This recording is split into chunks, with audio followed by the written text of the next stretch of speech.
evening, ladies and gentlemen. Coming to you live from the outskirts of the internet. This is the Gaming Saloon for August 12th, 2016. We're your hosts, Spaceburger2448, Rabbit Epsilon, and TommyGun2442. Hi. Hi. Glock might be slightly bummed out because of our No Man's Sky conversation we've had for like 20 minutes before we started. Yeah. I heavily disagree with your opinion. Like I said, I'm kind of that one person on the fence there. It's like, looking at how the game turned out, yes, I can understand this being a $60 game, but at the same time, I feel like there needed to be just that little bit more in there. Couldn't the same have been said about Destiny? Yeah. And Yes. that's why I never bought Destiny. But Destiny has turned out to be apparently an amazing game now because of the expansions. After the expansions. And who's to say that that won't occur for this game? I mean, they might not have stated that they're going to be making more, but they never stated that they weren't going to be making more for Glock, it. that goes both ways. Also, I want to point out what I was saying about, do you really want to pay $60 for the game now, just have to turn around and pay more to get the better gameplay that the game deserves? Same can be said about Destiny. Yeah. I did not feel like it was a $60 game when I played it. Now that the expansions have been out and it actually looks like it's a different game altogether kind of deal, yeah, but I still wouldn't have paid the $60 to begin with to turn around and pay for the DLC. Right. Not gonna happen kind of deal.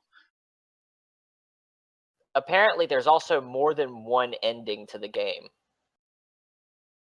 That is news to me because all I've heard is the one ending. It says if there are more than one endings to the game, that has to be a within the last couple days revelation.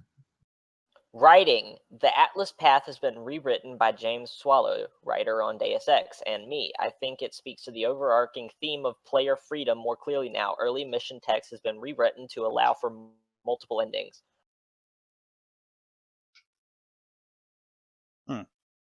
What's it exactly mean by multiple endings? I don't know. It doesn't really state. Because there's only the one ending right now, and it's just a reset. I don't know. I'm trying to stay away from any spoilers because I, for one, actually want this game.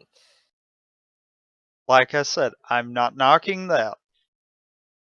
All I'm saying is I feel like the game still was lacking a little bit that could be added to it. And I kind of want to hold back and see what happens by that point. Yeah. Because I have a feeling they're going to find out a lot of the stuff that might be the problems with it, and then they'll fix it. Yeah. I kind of feel like that's going to be what will happen. I just don't feel like it's worth getting right this second kind of deal. Yeah. And most importantly, I think right now, much like Minecraft, No Man's Sky is going to desperately need a community like now. Like it needs to build a community now and have that strong community for months to come. Because if it doesn't, it is not going to last till the end of the year. If into next year. If it does not get a community behind it, it will not be. No Man's Sky is not going to be relevant for long. It either needs that or it needs like what Bungie had to do with Destiny. Some way to kind of breathe a new life into it. Yeah. But either way, one of those has to kind of come out relatively soon. In terms of at least knowing. And I'm guessing by relatively soon, you're talking about like months, I assume. Yeah. Yeah. Like, it probably, something needs to be announced really probably before the big holiday rush. Yeah. maybe look forward into the second half of year 1 of No Man's Sky. Yeah. I'm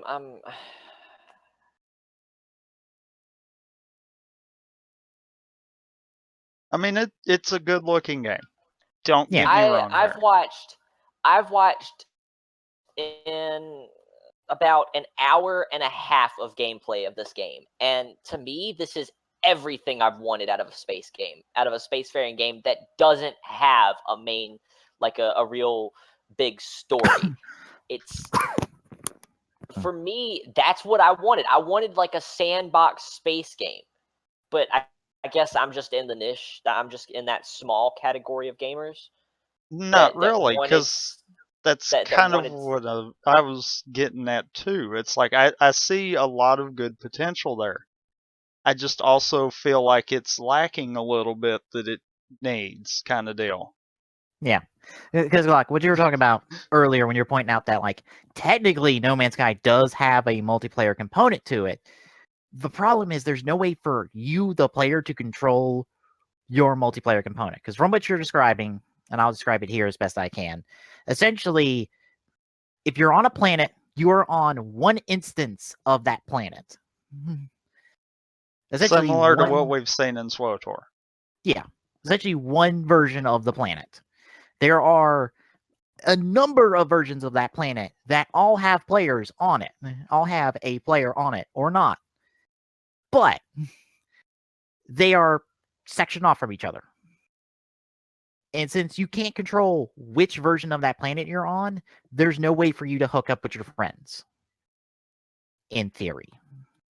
Because if you can't control what instance you're in, you can't hook up with your friends. And that is a huge, just down missed opportunity. I'm just like, if that is the case, and that is the thing, you need to give players control of their ability to swap instances on the fly.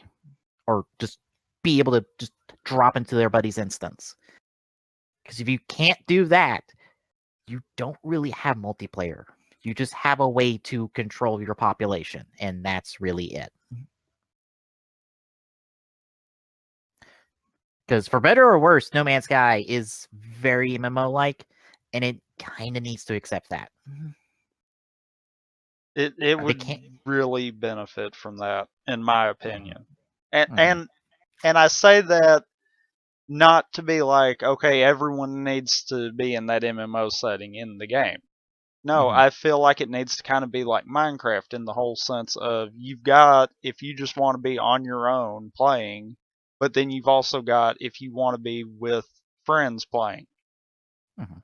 Because there's some people that really don't want to play with others. They would be content with playing on their own. Yeah. Then there's a lot of people that are like, I want to play with friends because, we have fun, we screw around. Mhm. Or in the name of Twitch, we stream with like 15 different other players, so we all stream. Yeah. I mean, I Wow. can envision if you're able to play with friends in the future. I can envision No Man's Sky having very Eve-like moments. Easily. Yeah, it could so easily do that. You need to be able to control where you are in instances in No Man's Sky. If you can't, we can't have those moments. And those kinds of moments build communities. Those kind of moments solidify communities for years. Well, you think about it, when you've got that Good many people God. cooperating at one thing, you Mhm. kind of build a bond. Yeah. Oh, holy Jesus. I'm looking through these. The what? Wow. I'm looking through the reviews of this game. Nobody can even get it started. The few people that can get it started apparently like it. The Steam reviews, Yeah. yeah, Oh, yeah, that 52% were positive on it. I kid you not. 52%. yeah, It's like, it seemed I've got a big problem with that because some of those negative ones, I have to wonder, is your computer actually good enough to attempt that? Yeah. Because I have seen that where the device is not capable of doing it, and I say that because it's even happened mobile side. Mm-hmm. It's like, okay, really do a little bit of research. If your device can't do it, don't try it. Mm-hmm. It's not going to work. I know Total Biscuit clocked 40 pages of people's complaints about issues with the game when he streamed earlier this afternoon. He clocked 40 pages of 40 pages of people reporting problems for the PC release of No Man's Sky. So yeah, there are problems there. Anyway, this is outside of us viewing No Man's Sky's content. What have we been playing indoor watching? Been watching the Beard Bros 3D Game Heroes stuff. How was the spiritual-esque sequel to, or spiritual-esque entry in the Legend of Zelda franchise?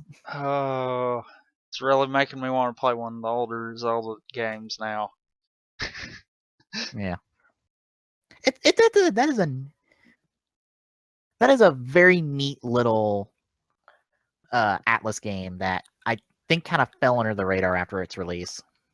What? It had to, because I didn't even know about it, kind of deal.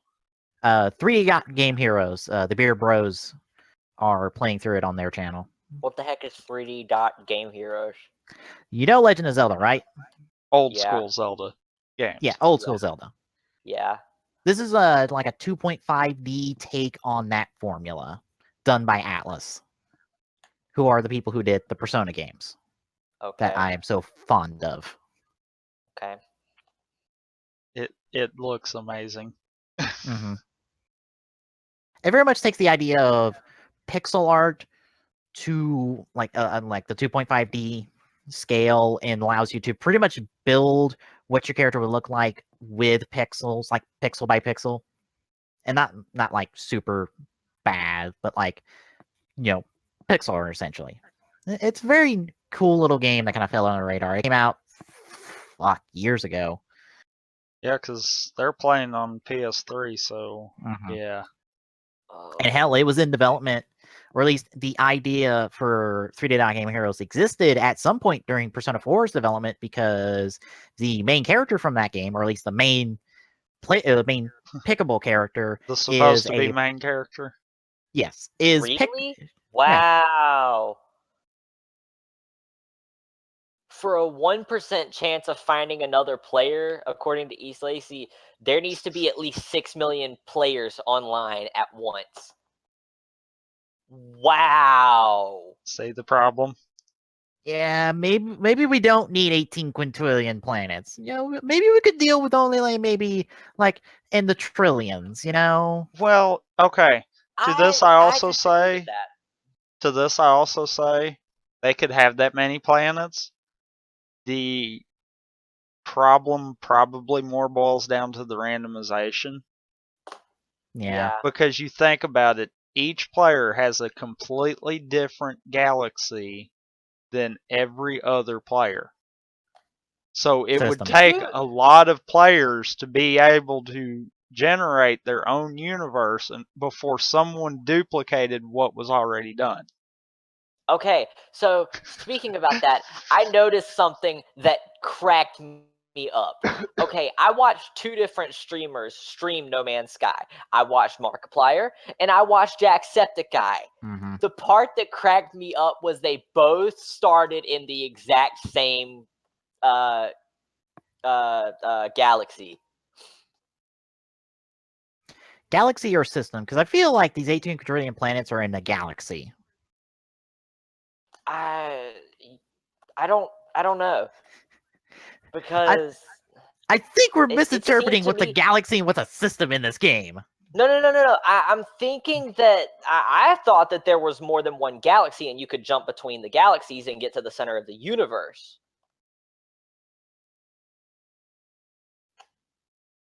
Because there's not really a map to this game, is there? There is, actually. That's how you traverse between systems. Okay, well, But in terms of a map, it is essentially a bunch of glowing dots in a area you can maneuver through, and you can essentially have lines connecting dots depending on what you're looking for. okay, hold on. That is the map of the game. It's not a good map because nothing's really labeled. It's more like you are this dot, this tiny, tiny dot on this bright ass dot. You are here. You can go here or here depending on where you need to warp.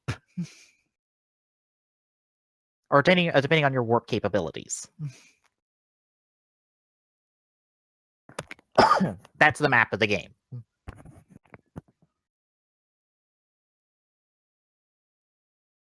Let's see. I can't find an image of the map.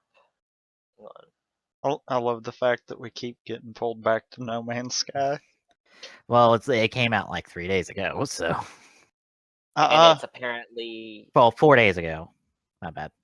And it's apparently freaking ginormous, and everybody is talking about it. Well, this game was hyped to the moon and back, so. This was one of the most hyped games that was going to release this year, so. Did you mean to do that? I have to ask. What, a hype to the moon and back? Yeah. That is my standard. That is not meant to be a pun for No Man's Sky. That is my standard statement about hype when it comes to games like No Man's Sky. Because I do think it quite literally got hyped to the moon and back. Yeah. Okay, Which moon's another question, but yeah. I didn't, for me personally, I didn't expect this game to be a very story-oriented game. I expected it to be much more like a sandbox, much more like it really is. I didn't expect it to have, like, when they say 30 hours to complete, they mean the main story, which to me isn't really as important as the game itself. For me, the exploration and the conversating with the AI and the possibility of finding another person, which apparently is very small. But still, even if it's that small, the off chance that somebody actually finds somebody would be absolutely amazing. And it's been documented on Twitch, by the way. What? 2 people finding each other. It's happened. But the problem is they couldn't see each other. No. I'm talking about legitimately finding each other and seeing each other. Yeah. Because if you go to the same exact planet just happen to be on the same exact planet, then you didn't really find the person. You're just there by coincidence, and they aren't there in that instance. Yeah.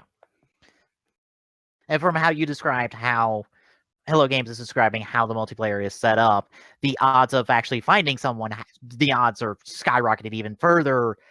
Like after you have that conversation of the quintillion planets, like because of how the servers are set up, like it becomes near impossible. Because, I mean, I understand where they were coming from. It is impossible to put that many people in one lobby. But that big of a game or not, that would destroy the connectivity of the game. But, okay, if you are trying to turn that away from a negative, then you need to be able to invite people into your own universe at the same I time. agree. Yeah. I mean, and the if you're ability to gonna host try to like keep- a private lobby, right, that would be cool. right. That I would mean, be nice. if you're gonna try to keep everyone from having a crap ton of lag, I applaud you for that, but you need to make a workaround so that it can still technically be the multiplayer experience that you intended. Right. Yeah. Right now, No Man's Sky has no true multiplayer. All it has is back-end population control. It has no true multiplayer. I mean, if I want half the freaking internet in my universe to help me take over 30 different planets, then I would like to be able to do that.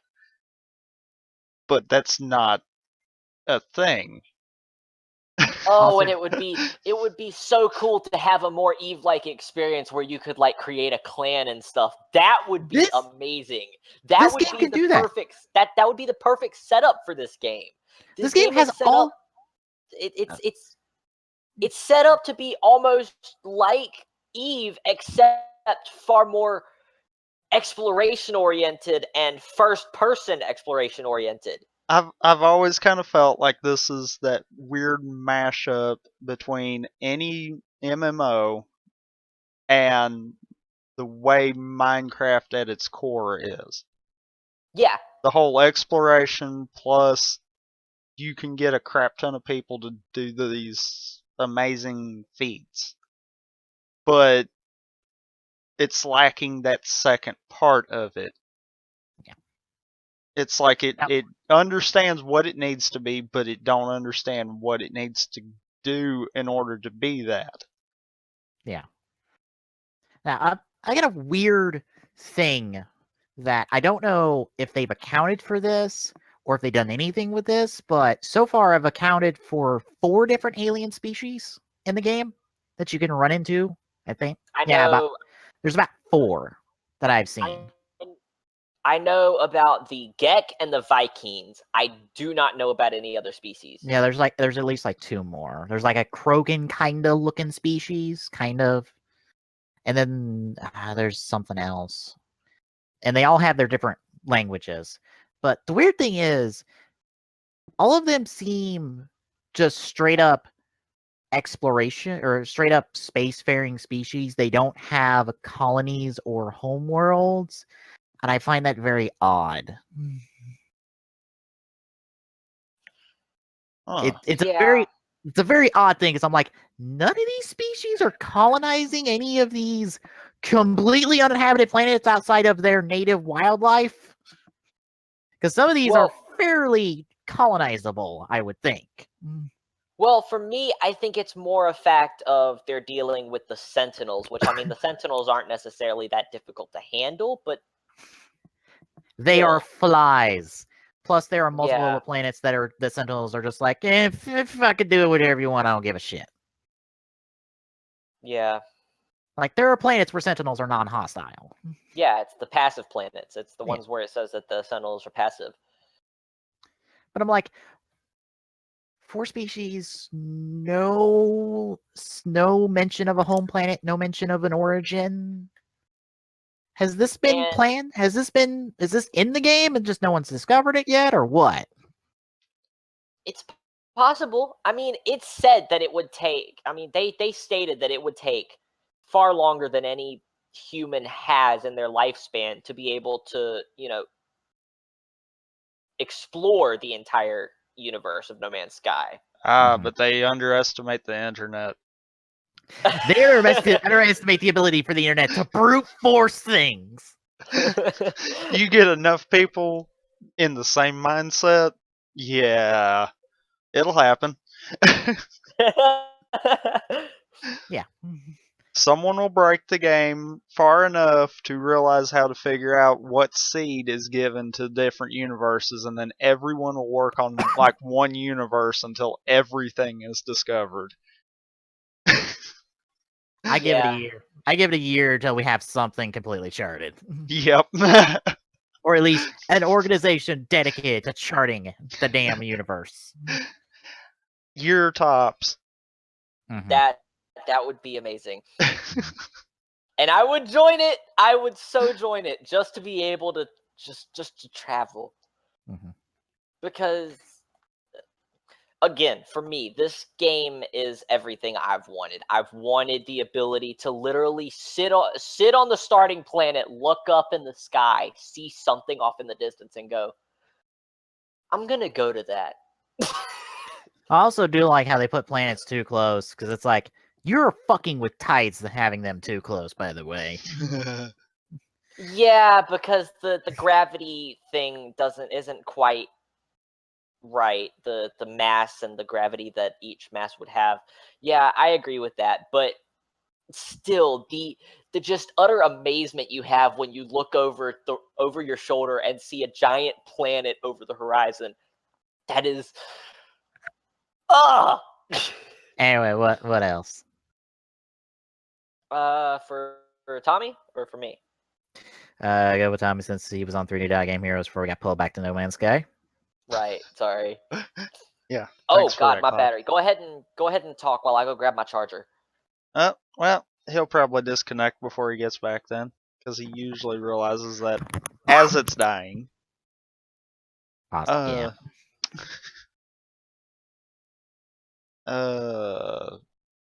I played a little bit of Super Mario 3D World earlier. How is the 3D world? I think the way that I played the first time made it really easy for me to pick back up in it. Honestly, though, I don't know. It's kind of that it's a Mario game's about the only thing I can say. It's got a lot of in betweens. Like the overworld map's kind of similar to older Mario games, but in game it kind of puts you in the same mindset as like Super Mario 64 and all the 3D Marios. And I don't know. I guess that's kind of a good combination. I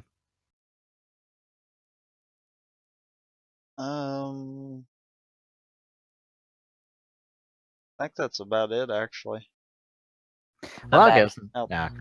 Outside came back just in time. Outside of what we've recorded, anyhow.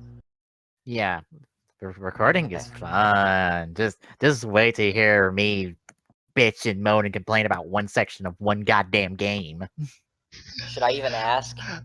Oh, yeah. Yeah. Needless to say, I'm not going to mention that game until it gets around to you. That way. Okay. So, well, yeah. Do I go then? Yes. Go for it. Okay. I am about to gush and gush over a game that neither of y'all have talked about, I think.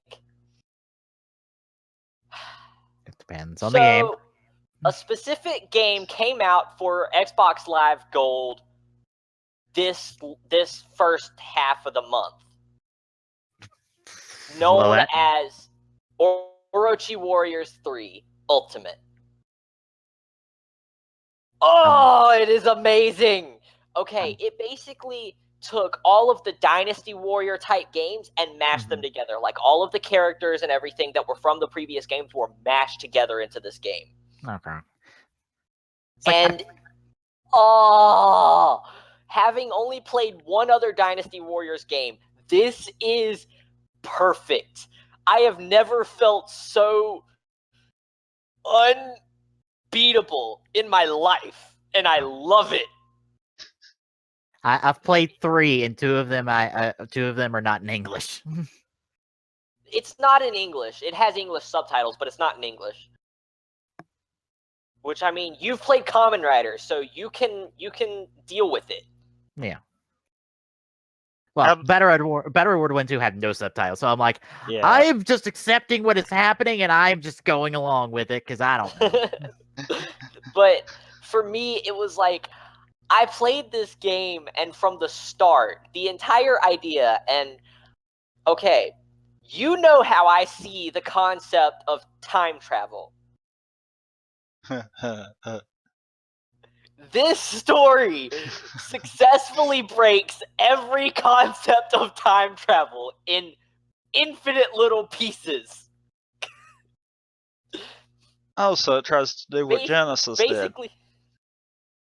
Oh no, worse. Oh god, worse. Oh, by the way, Glock, this is made by the Dynasty Warriors people. Yeah, I know. That's why I said it takes all of the Dynasty Warriors characters and mashes them into one game. It's because it's literally all of the Dynasty Warriors. And it's a Samurai Warrior in the Samurai Warriors franchise. This is a crossover game. Yeah, it is. Between that and another franchise, it's more than just Dynasty Warriors. So yes, and I played the story, and spoilers for anyone who is interested in playing this. The game is about in the beginning of the game, you do I don't think it's the last mission because it's only in chapter 4 and there's 7 or 8 chapters, but you do this mission called Defeat the Hydra, which is, if you followed the Orochi Warriors games, then you know what the Hydra is. It showed up at the end of Orochi Warriors 2 after you defeated Orochi. Well, you go to fight the Hydra and you are massively overwhelmed. When I say massively overwhelmed, I mean you are like literally one little garrison of people against an entire camp. Oh, did I mention that there's a giant Hydra in the center of the map that's constantly shooting fireballs at you? Yeah, that's happening too. Is this supposed to be Japanese mythology, not Greek? No, it's Japanese. It's like a mixture because also Ryu Hayabusa, the guy from Ninja Gaiden, is also in this game. Because it is breaking all fabric of reality at once. Essentially, in the story. So you're doing this first mission and you end up having to retreat, and when you retreat you're literally just these 3 people. Well, as you go through the game, you start at the end of the mission, I think. No, it's when you retreat, you go back to camp. No, it's near the end of the mission. Yeah, you meet this chick named Sakura. She is basically a goddess. That's basically what she is. She's a goddess. She controls time somehow, and she explains that the only possible way to travel through time is to find someone who has experienced the specific event that you want to go back to, and go back as them. But they remember that experience, and they're able to change the past to cause a completely different section of events, but there's no possible backlashes from this. So, like I said, you know how I see time. So when I'm playing this game, I'm just like, that's not how time works. It's not. And then on top of that, there's also other time travelers that show up in the game that apparently, according to Sakura, throw time into a giant... Oh, not Sakura. I'm sorry, Kaguya. I apologize. Thank you, East. And like they just throw time out of whack, according to Kaguya, and it's just like you're listening to her talk, and she's talking about how it's this like delicate strand time is, and I'm just like, if it's this delicate strand, then why are we going back at all?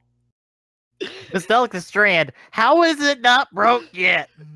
I'm serious, because I have successfully traveled back in time 1, 2, 3, 4, 5, 6, 7, 8, 9, 10, 11, 12, 13, 14, and then there was the redos 15, 16. Okay, I'm only in chapter 2, and I've successfully traveled back in time 23 times. And there have been no shit ain't bad fucking outcomes. delicate. Someone is spouting bullshit. That shit ain't delicate. You've been fucking with the time stream way too many times for that to be delicate. And we've already, in this time period, we have already successfully met another time traveler from another universe altogether. That isn't even human, and it's just like, what is going on? Well, this certainly sounds like an experience and a half. It really is, and it's not anything that I like mock at either. It's like, it's so outrageous that it's fun. And it also makes the multiplayer somewhat understandable, if you'd believe it or not. I was about to say, I've only found out recently because of Proton John's archive streams that Dynasty Warriors started out as a fighting game, not as the Muso style games we know today. Yeah, Dynasty Warriors originally started out as a fighting game, but now I it's was like, wait. Yeah. When do we go But- from here to here? Is my question. Oh yeah, I forgot about that. Okay, two other characters that are gonna blow your mind are in this game. Joan of Arc, as in yes, the Joan of Arc, and Achilles, as in Greek mythology, the Greek warrior, Achilles' heel. He's in it too. Okay, is Joan of Arc blonde? I do not know. East Lacey brought it up. I haven't gotten that far into the game. Oh, okay. I was about to make a face reference for those wondering. Oh, but like when I played this game, it literally broke every ounce of belief in the story that everything that was going on was actually real. Like in the story, not like real as in real life, but like, could actually physically happen. But at the same time, it was so outrageous that I was just like, I'm okay with it. And yes, Joan of Arc is blonde. Okay. Joan of Arc is in the is blonde in the Fate franchise and looks exactly like Arthur Pendragon, who is a female and blonde. Great. Don't Great. This is also the same goddamn game where Da Vinci is a fucking lion. Right? No, not Da Vinci. Fuck, was it Edison? Yeah, I don't Edison's a know. goddamn lion. I don't know. I haven't played any of the Fit games. Thomas Edison is a lion. What? Thomas Edison is a lion. What? Huh. The What? Fate franchise is weird. That makes no sense. What? How? Because Fate and fuck genders. Like, Nero is also female and looks like Joan of Arc and Arthur Pendragon. Okay. Odd. Yeah, Nero, the guy who played violin while Rome burned to the ground. Mm-hmm. Yeah, check. What? Yeah, check. It But- looks exactly like Arthur Pendragon and fucking Joan of Arc. But I okay. Okay. Just gonna accept it. Okay. Also, I think Jack of the Ripper is also female. What? Yeah, Jack the Ripper's female too. Glock, I advise you just peruse the Fate wiki and peruse who servants are and just look at pictures of them and just go, yep, this is who this person is in this universe. Great. That is just who they are. Great. Anyway, anything else? What else? I dived a little bit more. Yeah, Sima Zhao was a real person. Yeah, he was actually a part of history. By the way, another character that I gushed about in the game. I know we're going right back to the game, but another character who is the absolute greatest swordsman in the history of the world. Oh. You don't know? Oh. Let me rephrase this. Who was the swordsman that was presented in Kamen Rider Ghost? Musashi? Miyamoto Musashi is in the game. Oh, okay. Ah! When I met him, I flipped out. Oh, it's amazing. Hang on, let me bring up something. I honestly, if I encountered that, if I was playing the game and I encountered Musashi, I'd be like, why are you not stuck in a toy? What? I didn't understand. Oh. Yeah. Oh. Then again, this is also the same series that has Houdini outright say, I don't believe in ghosts, when, he is currently a ghost. Yeah. And the person that uses his powers is a ghost. Yeah. He doesn't believe in the paranormal, even though he's standing there possessing fucking Yellow Buster. Okay. See. Oh, Dead or Alive is also a part of the game. Well, I expected that considering Ninja Gaiden guy's in there. Like, who else shows up from DOA? Actually, Lacey, you can save him. You can save Musashi. I've already got him in my roster. Okay, here's my question. Yep, there you go. So basically what happens is, in the story, characters that you vitally need in the game have all died. Every single one of them is dead. Well, So in order to save it all, the goddess Kaguya literally says, well, we're traveling back in time and we're going to save everyone. Wait, we have to save everyone? But how is that? Nope, don't argue. We're saving everyone. Shut up, it will all work out in the end. Don't question it.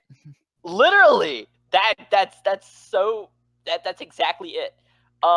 This is sounding more and more like half-minute fucking Hero. Okay, so another character who is the quote-unquote bad guy of the game, which is pretty funny considering it's a girl, is known as Daji, who was a real person, but she's a demon in this game, which makes no sense. Daji was she was a concubine for a Chinese king. She was also said to be responsible for the fall of the Shang dynasty. Deng Ai was a general. Dian Wei, Deng Feng. All of these are people. All of these are real people. Dong Zhao, Fuji, Gan Ning. What was her name? I haven't met Neza yet, but I know about. If we're thinking of the same person, I know about him. Wait, Neza, was that the guy that time traveled? That, like, blew time out of proportion, apparently? And technically, in story arc, caused the miasma conflict that is present in the Gauntlet mode? I'm waiting for East Lacey to respond. Let's see. I'm trying to find the character that I love. Oh, Guan Yu is also a character who is also present in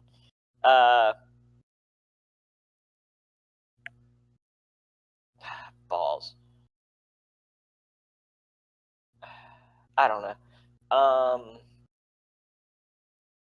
Let's see.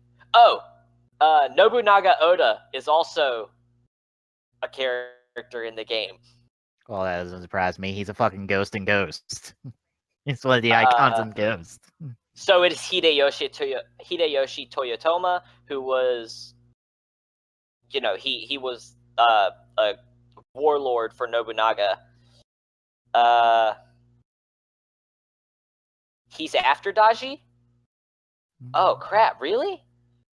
Okay, then no, I haven't met him. Hanzo Hattori is in the game, which I find hilarious. Himiko is in the game. She's also in Ghost. But you know who Himiko is, right? Have you played the first of the newest Tomb Raiders? Nope. She is literally the bad guy per se of the entire game. She's some spirit thing. She was a shaman queen for Yamatai. Okay. Yeah. I was about to say she's a queen, I believe. I forget Ghost's quick one paragraph description of Himiko, and then that was it. Yeah, and then there's where is he? He's in here. He has to be in here. You're gonna have to give me a minute because he's in here. I know he's in here. Ma Dai, Ma Chao. There he is. Masamune Date.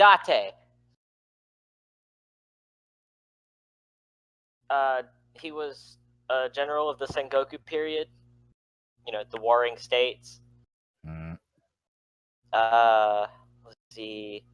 Then there was Masanori Fukushima. He served under Hideyoshi Toyotomi. Like, almost all of these characters were real people. Other than, like, characters from other games. And most of these other games, the people that were in those games were real people, too. Other than the Dead or Alive series, of course. And, I think Memoji isn't a real person. I'm not sure. It was another character in Ninja Gaiden Dragon Sword.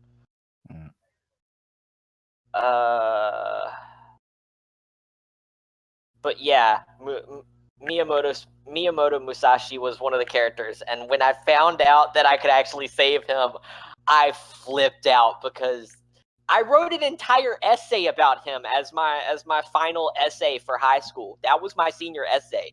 It wasn't necessarily all about him, but most of it was because it was about feudal Japan and the era. And this game literally is everything that I love. Let's see. Another game that I've played, though, getting off of this, is I've dabbed a bit into Destiny again. Okay.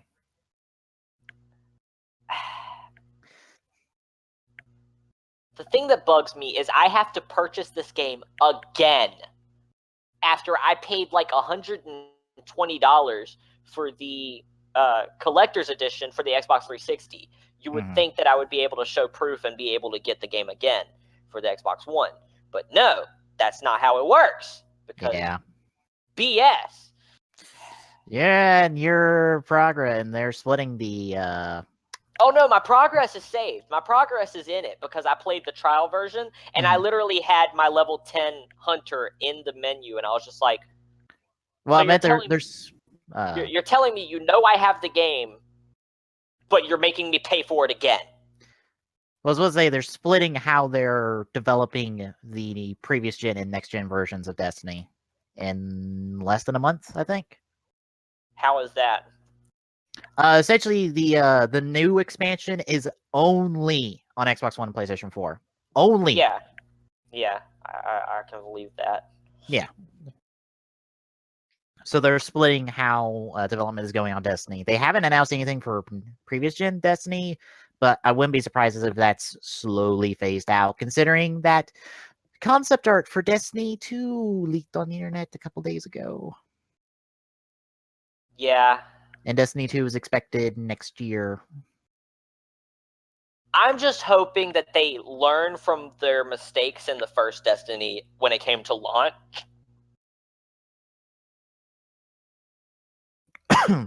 Which, I mean, it wasn't as much as it was a bad game. It was just the main bulk of the story didn't come until the latest expansion, which is the Taken King.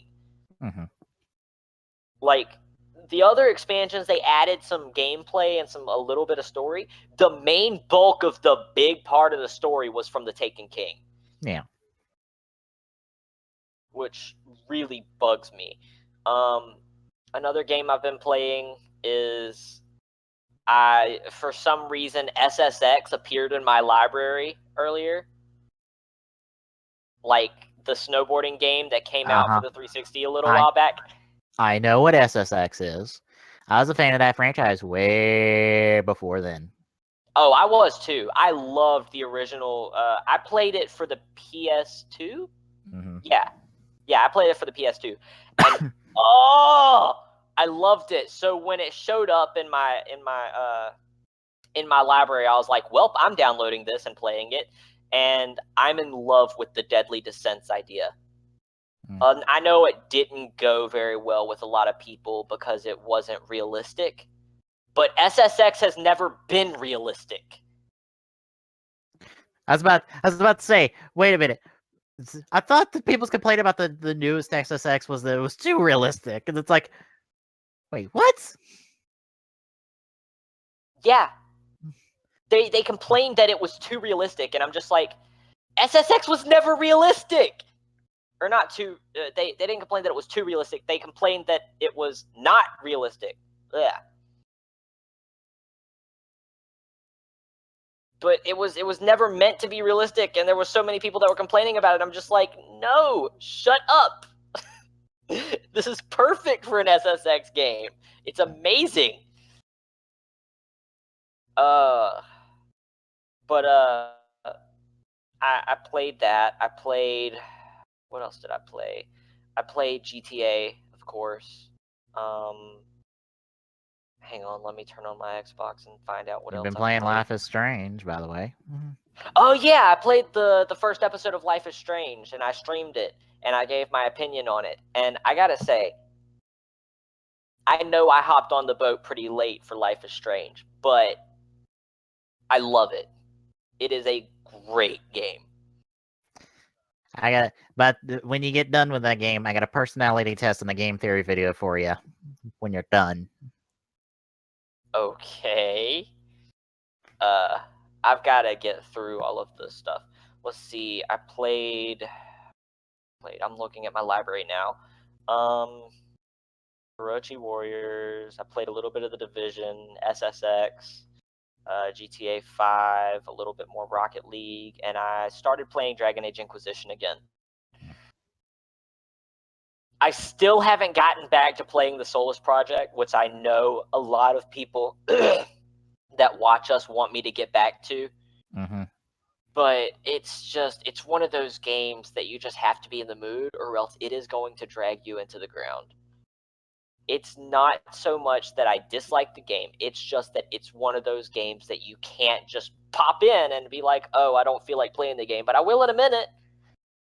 It's not. You have to be legit in the mood to play it. It's one of those niche games that, like, it's so demanding of your attention and everything that it's just you can't put your all into it unless you really want to play it. Mm-hmm. That it? Did I mention last TGS that I'd played Alan Wake? I don't think so. Okay, well, I played Alan Wake and love it to death. Mm. Then I also streamed another game that was free called Ben-Hur, based off of the new movie that's coming out. Mm-hmm. And it was absolute garbage. Should have saw that one coming. Oh my god, it was garbage, but it was perfect for streaming. I couldn't stop laughing at the terribleness of it. It was great. It's about like me asking for like having to playing 13 too. By the way, that's less bad and more boring after a while. Really? Yeah. Got like, all right. After you get out of that initial like tutorial bullshit, the game just slows to a fucking crawl, and I'm like, this game's boring. This is fucking boring, boring. With its Wow.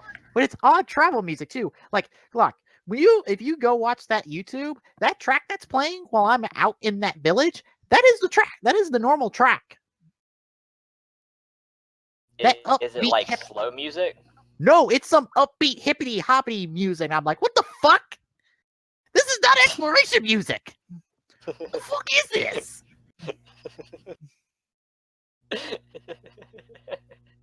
It's like super upbeat, and I'm like, what the fuck? This is not the music you explore to. This is not the music for this mood. Yeah, I wouldn't be surprised. Also, it doesn't matter if you know 13 or not. Be prepared to not understand a damn thing if you watch that. It doesn't matter. So it's one of those games. Yeah, it's a sequel. It's like, it doesn't matter if you play the first one or not. None of it makes sense. Don't you love games like that? Don't you love it better when the third one is not trying to be billed as a game, even though the title is called Final Fantasy 13 Lightning Returns? Really? Yeah, they weren't trying to bill 13.3 as a sequel, but they named it Final Fantasy 13 Lightning Returns. Wow. And that is a game that actually requires you to have known what the fuck went down at the end of 13 too. The entirety of that game is based on what the fuck happened at the end of the game, which, by the way, is complete and utter bullshit, by the way. Like, 13.2 is utter nonsense. Anyway, you done? Yeah, I'm done. Honestly, the only thing I'm going to really mention is Wind Waker, because me and Tommy are doing a little co-op playthrough of Wind Waker with him playing the HD Wii U version and me playing old school GameCube ROM version. Let me tell you about that stealth segment. Let me tell you about that utter fucking nonsense to start your goddamn game with. Like, all right, this game starts fine. You start on the island, you get your hero clothes, you get your sword, you get your shield, you're off to rescue your friend, and then you get shot out of a cannon towards this prison place to go rescue your sister, and you lose your sword because of physics. Be damned, you're gonna lose your sword. What?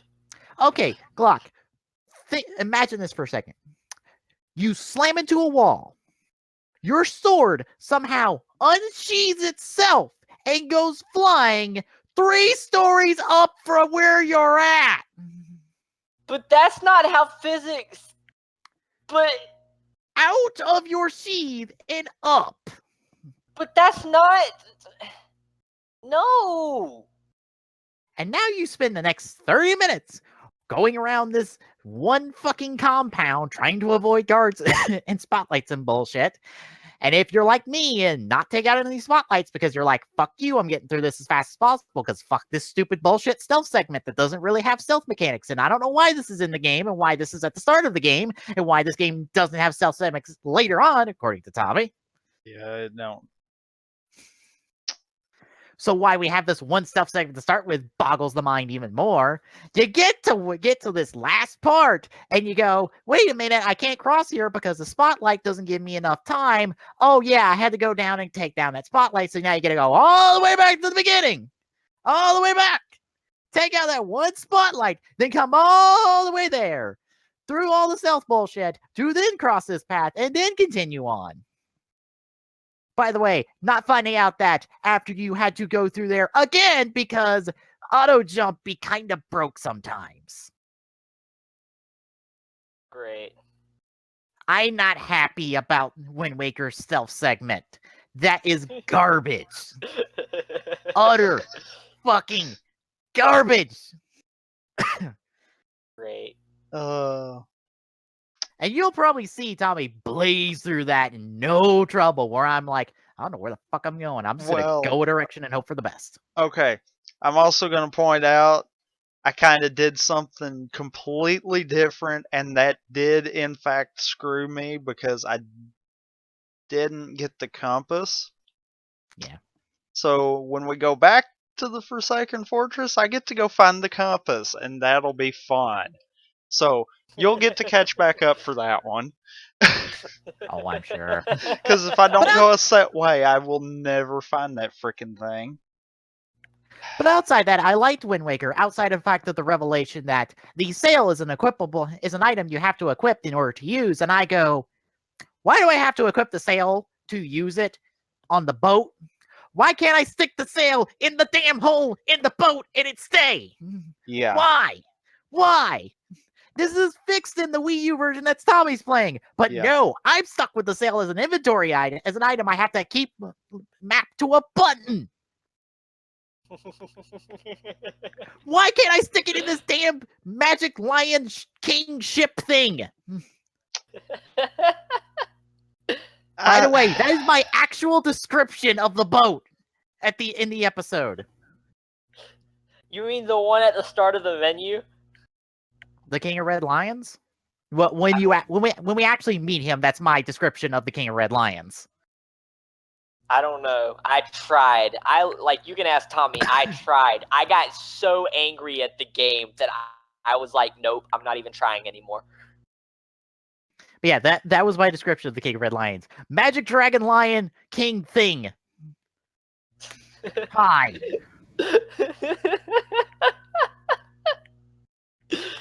Who are you saying hi to? That was my description of it. It was like, all right. Magic Dragon. That was, I think that was my response when he first showed up. And then by first showed up, I mean we were in his boat, or I was in his boat, and he's like, "Wake up, you dipshit! You done fucked. You ain't ready to take on Ganon. Luckily, I know how to make you better. Problem is, I don't have a sail because I am a piss poor Magic Dragon Lion King boat thing. So you have to go buy a sail from somebody on this island. I hope." Otherwise, we are fucked. Good day. Also, here is a baton that lets you control the wind. Don't ask me where I kept this. Well, that's actually after the sail and on the next island, but yeah. Yes. He pulls out the fucking Wind Waker, and it's like, and my response is, where the fuck did you pull that from? Great. And then Why was my that- response to that was, you probably don't want to know. Because he had it in his teeth while he's telling me about this, and I'm like, can you stop gnawing on that? Also, I love you're giving me this thing, and you don't even know if it works anymore. It's like, I hope it works. It's like, you are the worst companion ever. And then we get to the volcano, and then it's like, oh, fucking, I meet the bird people, and I'm like, fucking Birdman Mailman, as I call him. It's like, I'm gonna go ahead and tell the chief about you. It's like, wait, take me with you. Why did you make me walk? You can fly me there.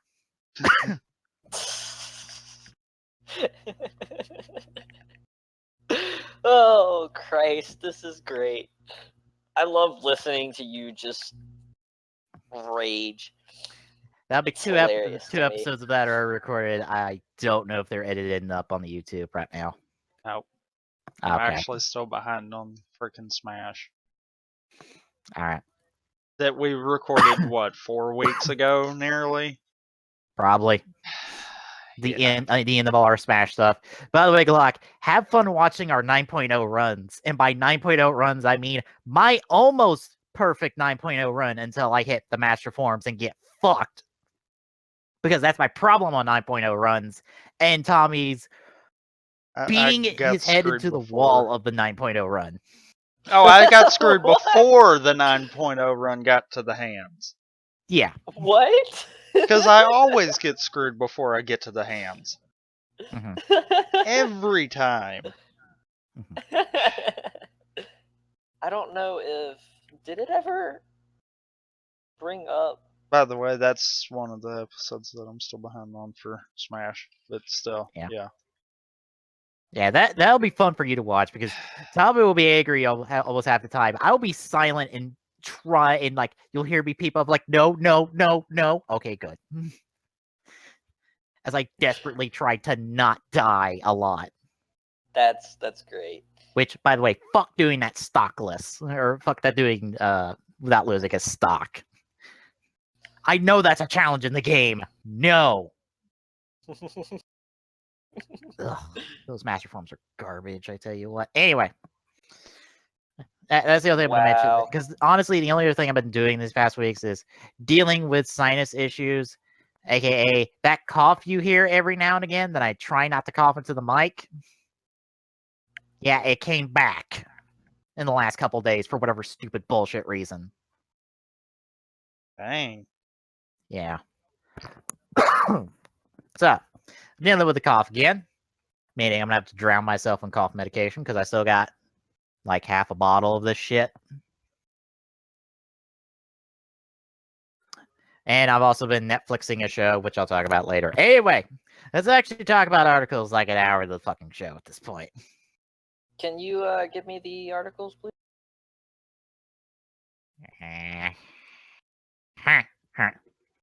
Gracias, señor. All right. We're going to kick things off with, y'all remember THQ, right? How it went out of business? Yeah. Well, THQ is not quite out of business. They're kind of back in business, but under a new name, kind of, sort of. Not really. Well, What? THQ has risen from the grave, kind of, as THQ Nordic. Essentially, Nordic Games is rebranding themselves as THQ Nordic, and they are taking on a number of THQ properties. Really? Yes. Who was? What was Nordic famous for? I don't know. I don't recognize Nordic Games offhand. Let me look it up real quick. All right. But yeah, they currently have 23 games in development. 13 of these haven't been announced. THQ Nordic will be making its debut at Gamescom, the major German gaming convention, coming up in a few weeks, I think. It's not that far away. I think so. They'll be showing off Battle Chasers, Night War, Elix, Spellforce 3, Darksiders, Warmaster Edition, The Dwarves, Warhammer, Vermintide, Aquanox, and We Sing. So yeah, Nordic Games. So wow. Apparently nothing. Well, they now have like half of THQ's library. Oh, nope. Let me take that back. Okay, so they've created. Wait, what? What?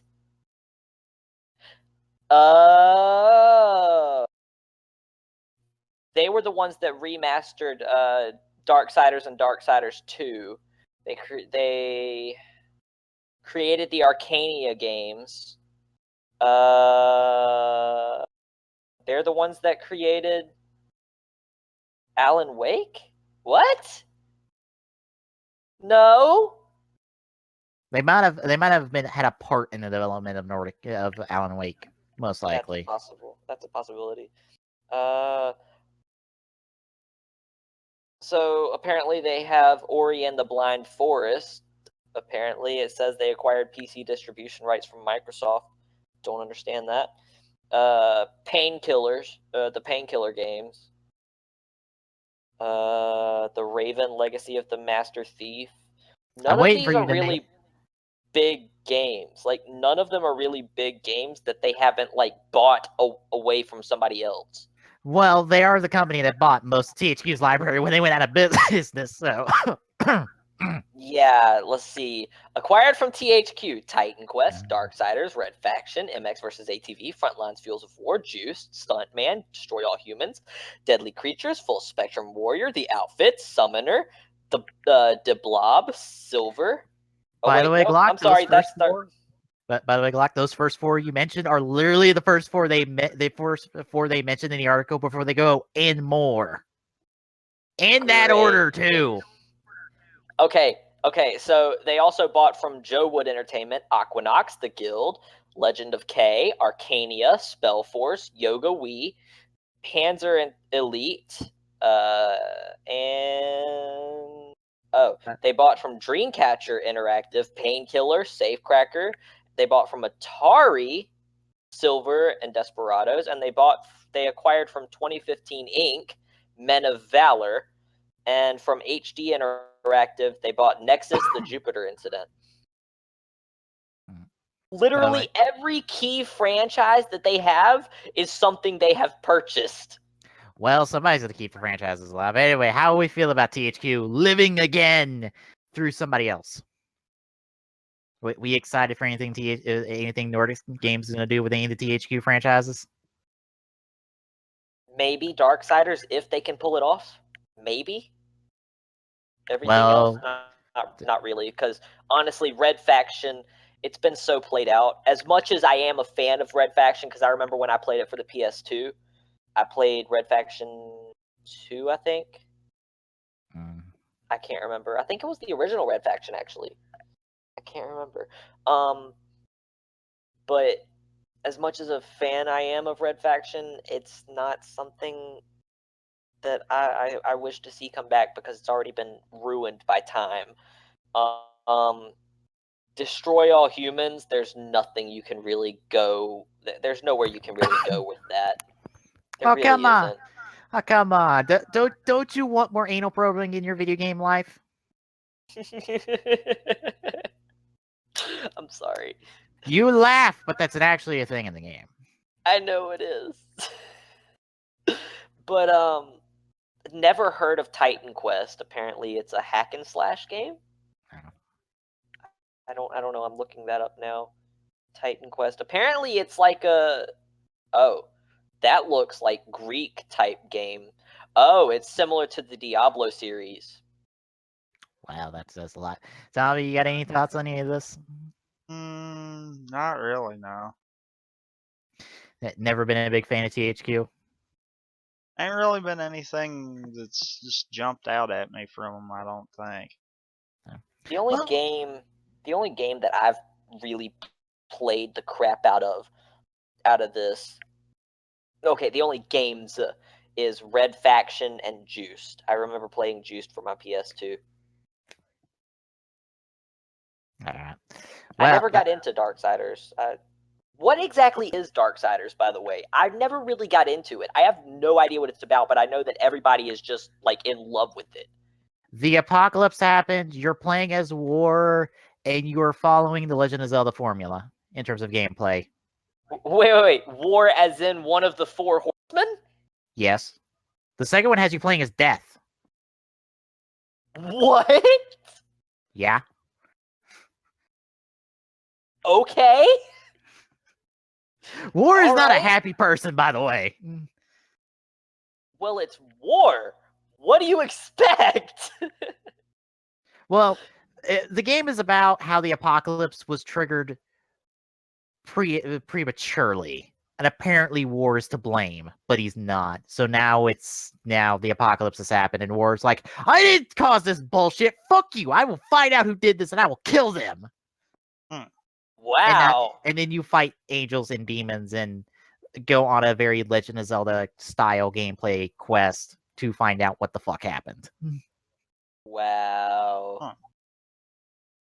And the second game takes place before that, and you play as Death, who has twin scythes that become a larger scythe. I think he also has guns too. Great. I believe War has guns too, because fuck it. Guns, swords, anything. Yeah, they're very Legend of Zelda style games, and they were. It's just a couple of those games that just fell under the radar when they came out, but have gotten a cult status since then. Okay. Anyway, how about we talk about Nintendo and that Metroid 2 fan remake that got DMCA takedown? Wait, what? Yeah, the thing that I probably should have grabbed when I could. There was a Metroid 2 fan remake? Yep, this came out a couple days ago, but Nintendo's apparently put out a DMCA takedown on it and going, no, take it down now. And apparently, by the way, I'm thinking that both of these articles are probably in the same boat because the next one, the main link on the site for it don't exist anymore. I had to do a search and I found one where they uploaded it to Google Drive. Well, that's the third thing, by the way, as well, because on Archive, they uploaded like the first 100 issues of Nintendo Power, and those are gone as well, because that was going to be my quick draw, was that. Dang. So they're gone now. I saw It that was one too, and I was thinking, okay, that might be something to look at. And now it's gone too. Yep, they're all gone. Nintendo taking all the shit down these last few days. They are not in a good mood. Well, okay. To this I say, maybe they need to look at this and go somewhere with it. Well, I mean, it's not like Metroid's 30th anniversary has passed in the last couple of weeks. Wait, it's not this like got released on the anniversary. it's not like this same year was also home to Zelda's 30th. Yet we don't have nothing major coming out this year for either franchise. Or Pokemon's 15th.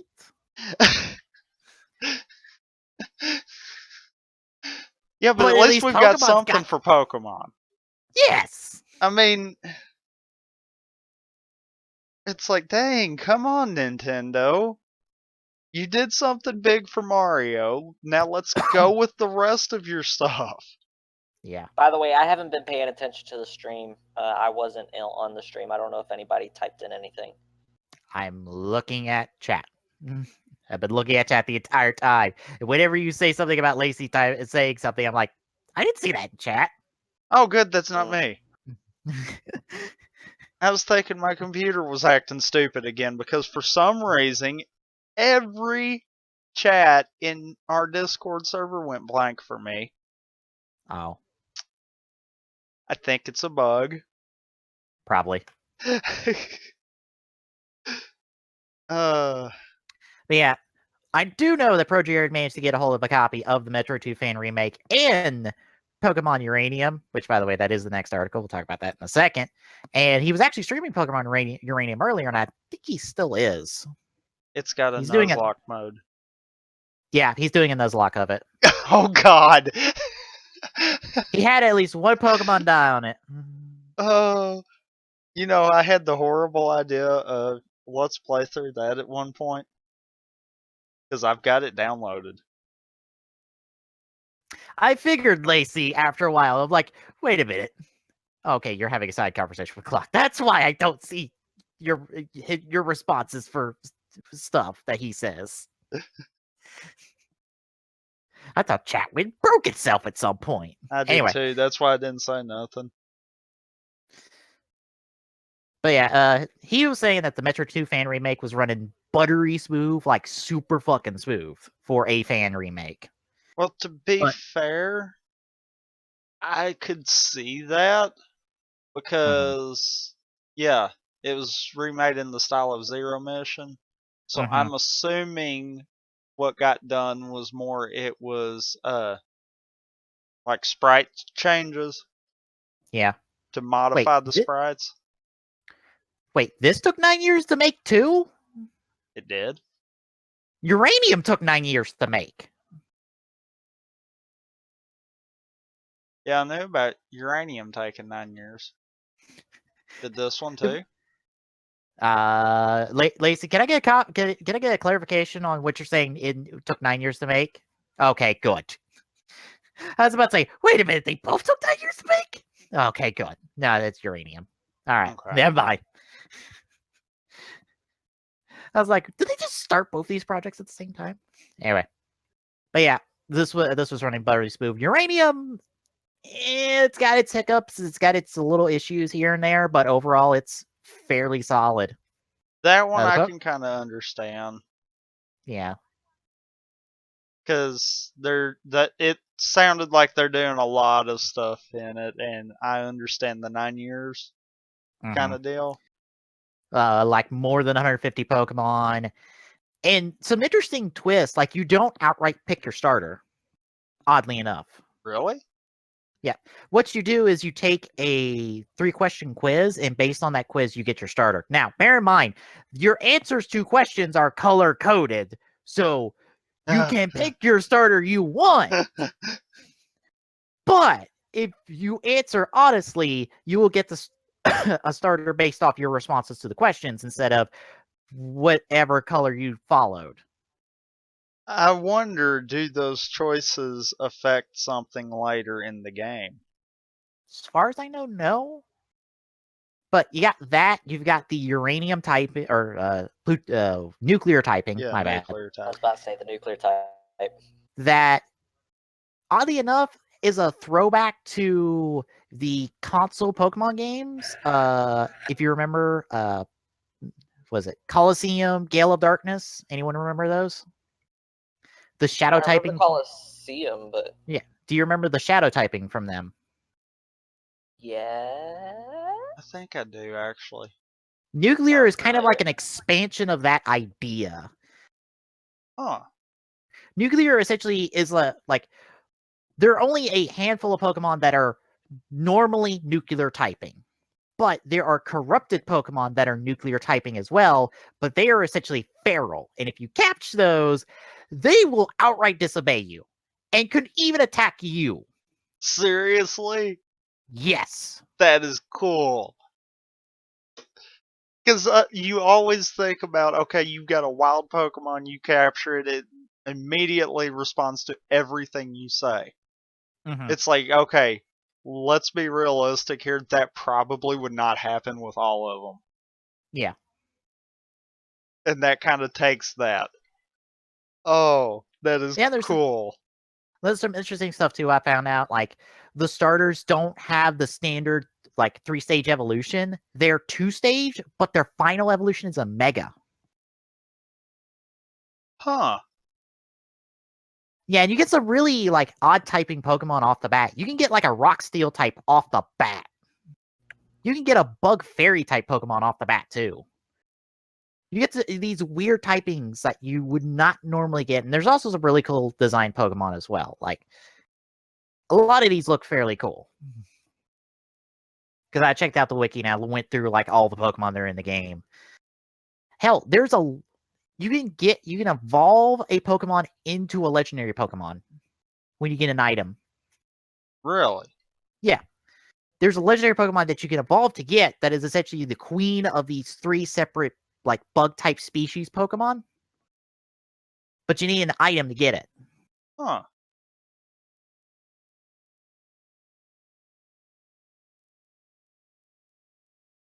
Yeah.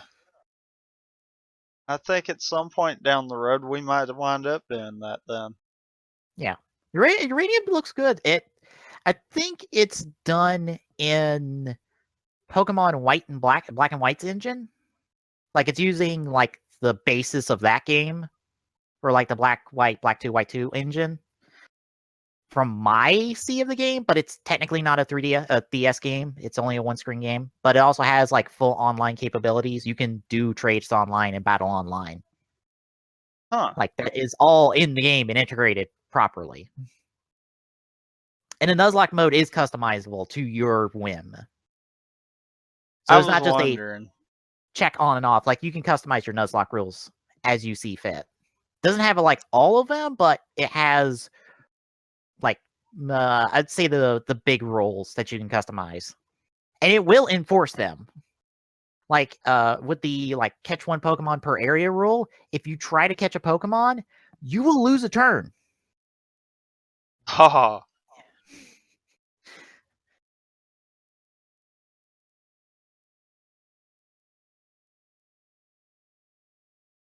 Yeah, but that's why I said in the case of the questions the answers are color coded, so you follow the line as necessary. If you want a specific star, if not, then you just do as you want. I Hell, still the Pokemon. wonder though if those answers have like something that it can change, like maybe super late game kind of deal.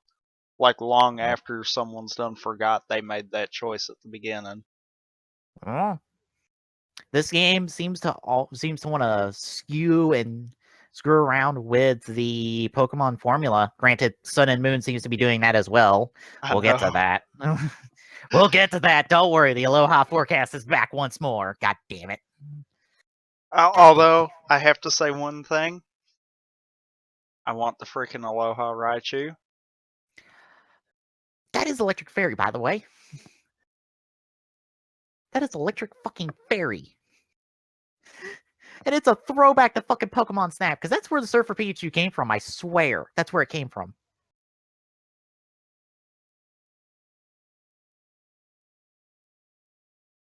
Yeah, it's water electric, by the way. It is water electric.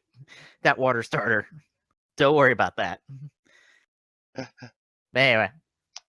Like you wanted to hop in on this uranium hype? I don't know. Pokemon. I like Pokemon, but I've never been huge into Pokemon. So it's like it's cool, but I can live without it.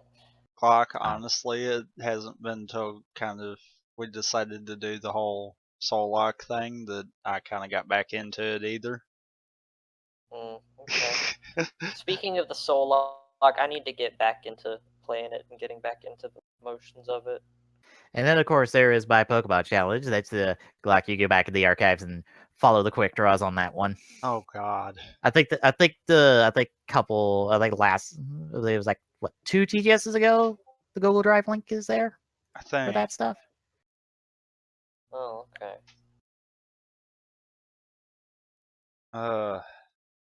You are a crazy madman when it comes to your Pokemon challenges. Yeah.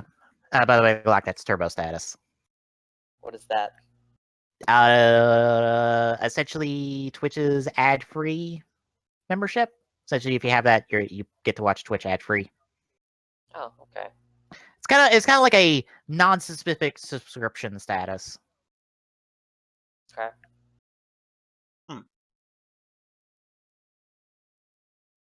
But anyway, Does uranium have shiny? Does it state whether or not uranium has shiny types?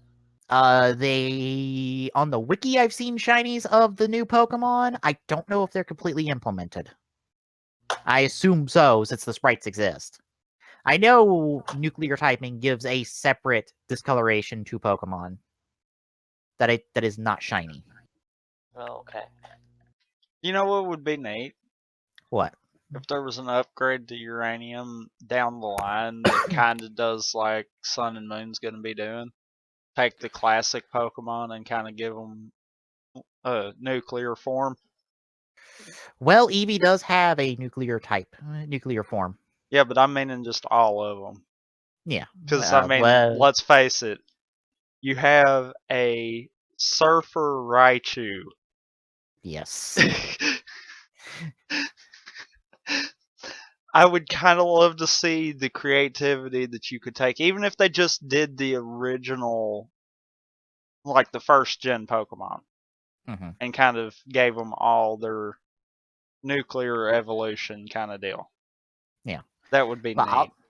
All I'm gonna say is they are not afraid of doing stuff with existing Pokemon. They have done it. It exists.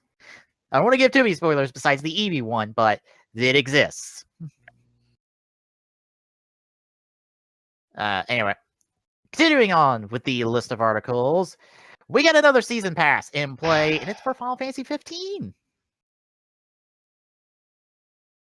I understand that everyone is sick of the season passes, but honestly, they can be useful, especially for like games like Destiny. For games like Final Fantasy, I don't understand it, but Okay. For games like Destiny that are they're meant to have expansions, it's useful. Okay.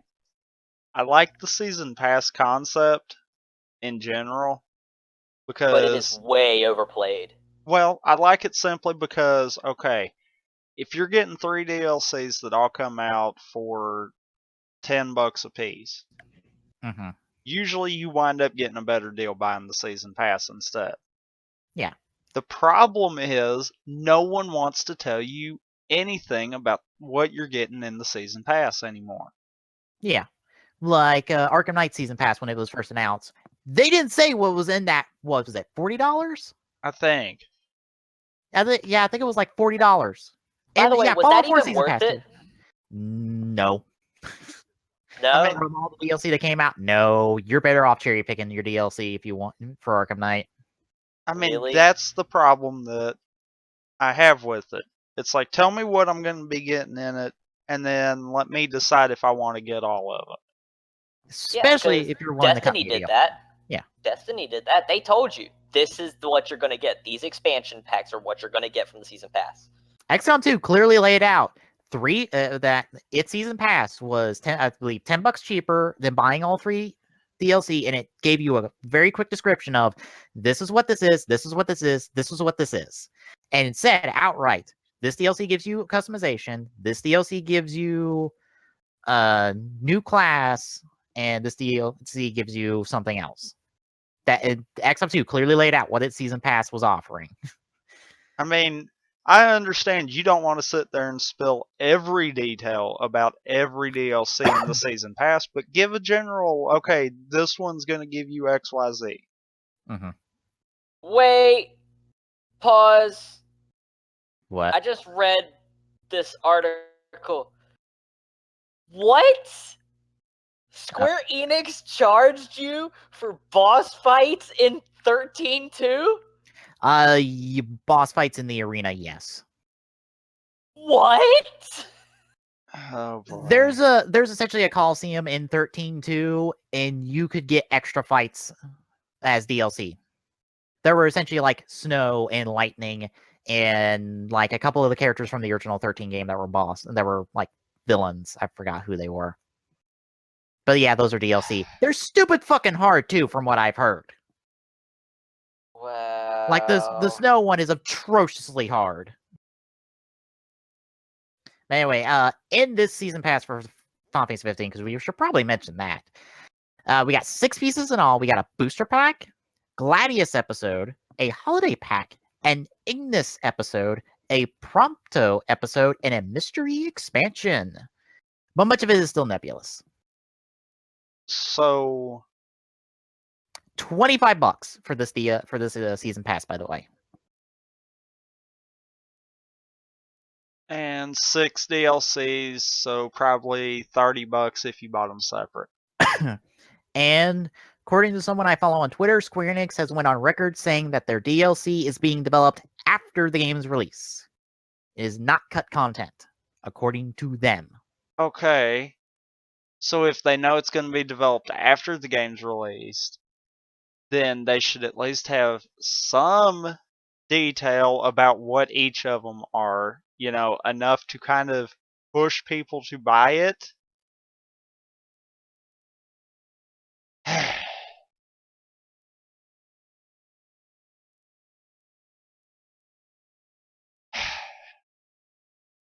I get back to what I said earlier. This is the problem with these season passes. And 15 looks so good. 15 looks so good outside of that terrible E3 demo from this year. Well, let's be honest, Square has to screw up somewhere. That's kind of their thing now. They haven't screwed up with Kingdom Hearts 3 yet. That's why I said they have to screw up somewhere. Fine, do it on 15. I'm okay with that. I'm okay with that. I didn't say it had to be a big screw up. It just they had to screw up something. Well, shall we talk about a video game movie that is in development? That's in development or in developmental hell, because there's 2 different things there. Quote, still in development. Okay, developmental hell. Oh, this thing! I heard about this. Yes, a Mortal Kombat movie apparently is still in development. Producer James Wan has stated. I remember him saying something about he just wanted to take everything really slowly and not screw up with it. Well, props to him for, I guess, playing the slow game. Well, to this I say good luck with that, and he's going to take too here it is long, right and here. everyone's going to complain about it taking too long instead. Yeah. Here it is right here. The key here is to try and do it right. I don't want to rush into it, so right now we're just going to take our time to make sure it's heading in the right direction. I think that's more important than trying to rush through it and pump up something that no one likes. Well, it's not. Well, here's also the weird thing. Like, he's dealing with a franchise that has movies already. Two Yeah. of them. And 2 live-action internet series. Yeah. How the fuck does Mortal Kombat have all this fucking multimedia content? Because it's Mortal Kombat. It defined a generation. This is the same franchise that also has a goddamn cartoon series. We're not going to talk about that. A cartoon series! We're not going to talk about that garbage of a series. You know I'm bringing that on TGSR at some point. No. I will not watch it. If No, I I watched 1 episode, and from then on, I was like, I'm never watching this again. This was an absolute waste of freaking time. Okay, but then They turned the concept of Mortal Kombat into a kids show. Well, they did that with RoboCop too. Okay. I'm gonna use this as leverage then.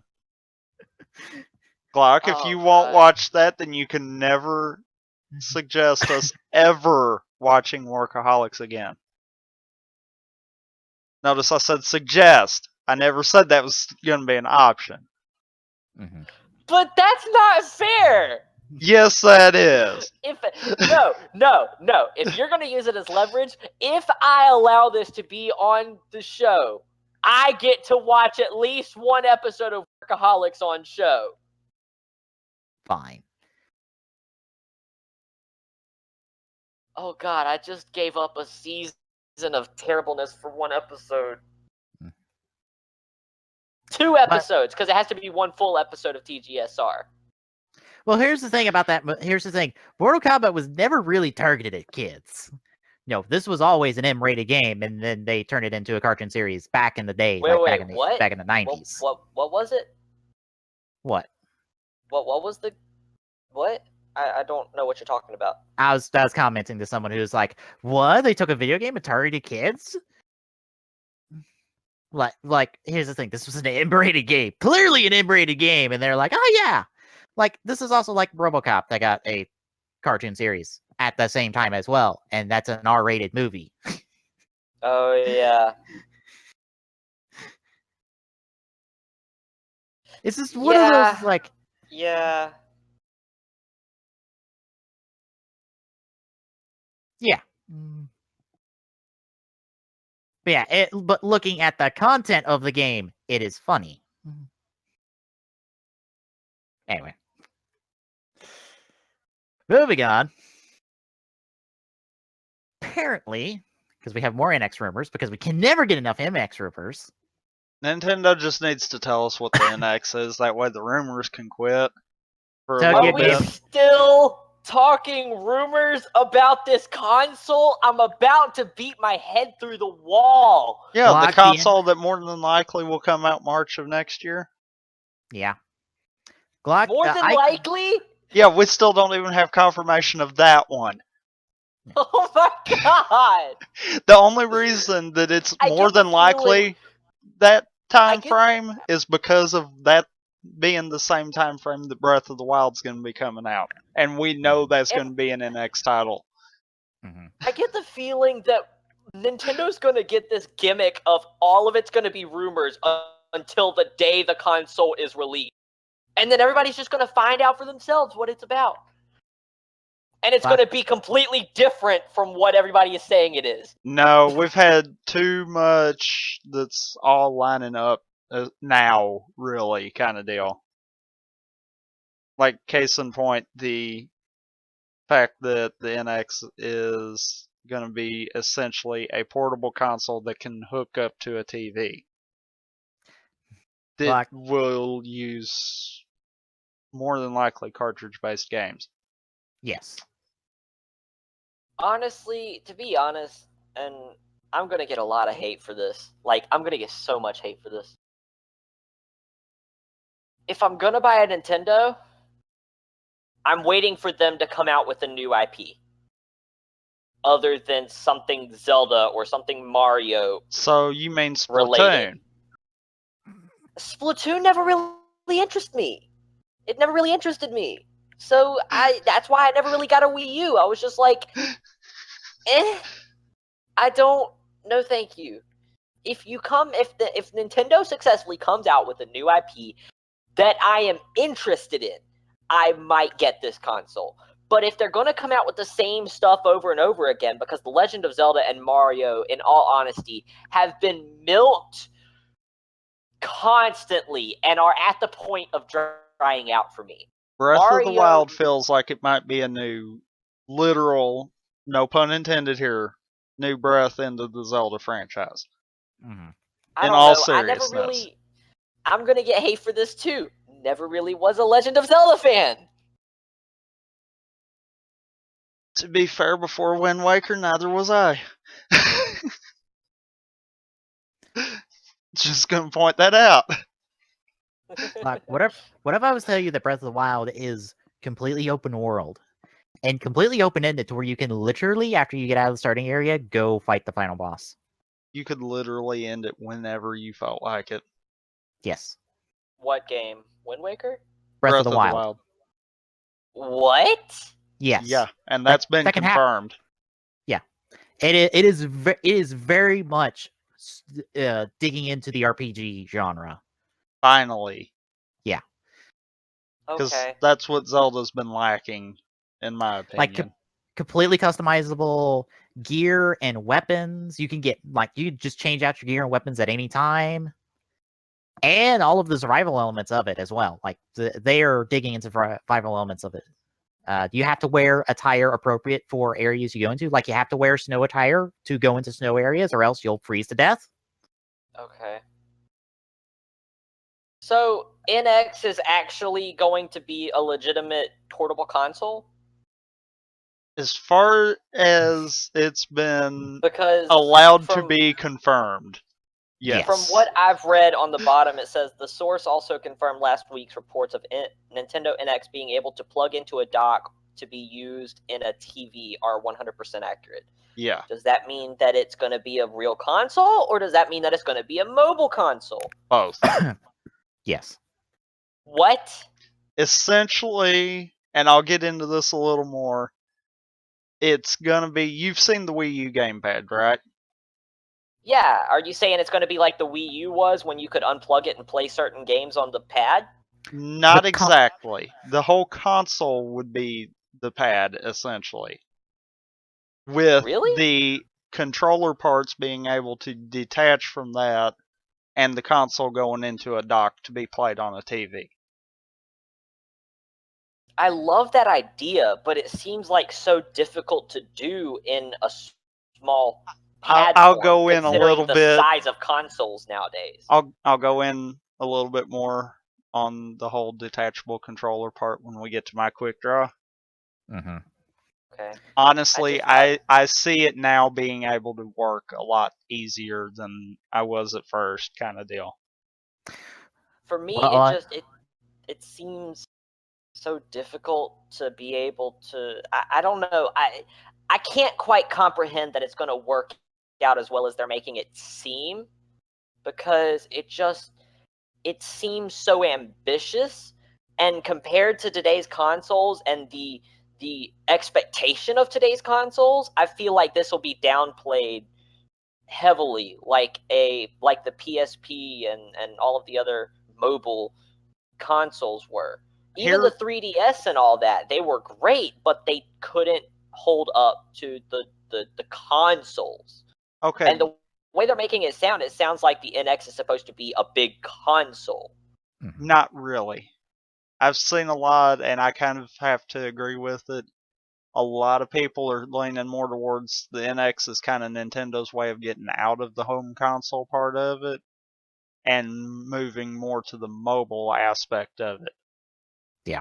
Because it's not going to have close enough specs to the Xbox One or PS4 to really be on par and competitive with them. So that's leaning towards it's going to be a really overpowered 3DS concept. Which, in honesty, the 3DS does really good in terms of graphics for a handheld. Yeah. I think that might be the exactly- potential. What exactly is the NVIDIA Shield? It's essentially a mobile Android game device. Which You can was play actually what led most people to believe that the NX was running Android in the beginning. because, according to the most recent rumors, part of the internals of the NVIDIA Shield are shared with the NX. I believe the processor is the Yeah. exact same.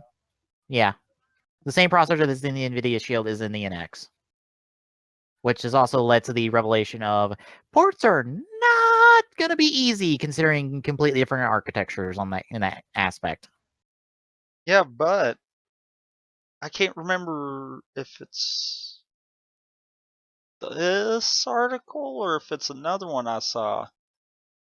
No, it is this one. Sources have already claimed that Nintendo's gained third-party support. So Well, I know several companies have commented on the NX yeah, and being like, "We're interested in." Like, I know Bethesda's interested in possibly developing for it, but they're non-committal. Like anyone who's said anything about the NX that's not Nintendo have been non-committal. They've just been like, "Oh, we might." well, I can tell you two that I have a feel. Well, two that we pretty much can guarantee: Ubisoft and Sega. Yeah, because they've already said they've got a game apiece going to it. Just Dance is going to the NX, and the new Sonic game is going to the NX as well. But outside of them, everyone's been non-committal. What's funny though, have we talked about Square mentioning anything about the NX? I don't think Square's commented. The If they've article commented, I saw it mentions on that. Twitter. If they've commented, I'd have to look back through the one guy's Twitter who reports on a lot of Square Enix news, and I think they were just they were kind of like the kind of same kind of non-committal comment as well. Because I know we talked about Activision and Warner Brothers, Mm-hmm. but I don't think we ever talked about Square, so that's making me wonder where that one came from.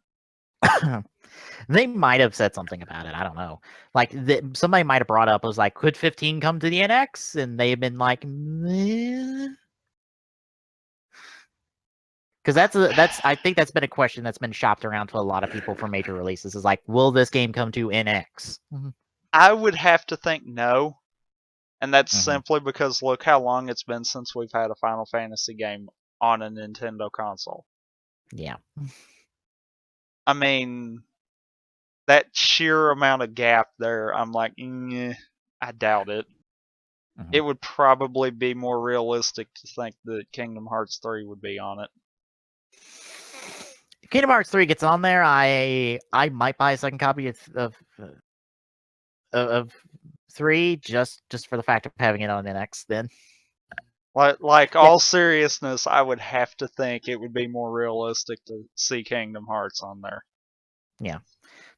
Yeah, we're not saying that the NX won't have tons of games. It's just companies have been very non-committal on if when asked about the NX.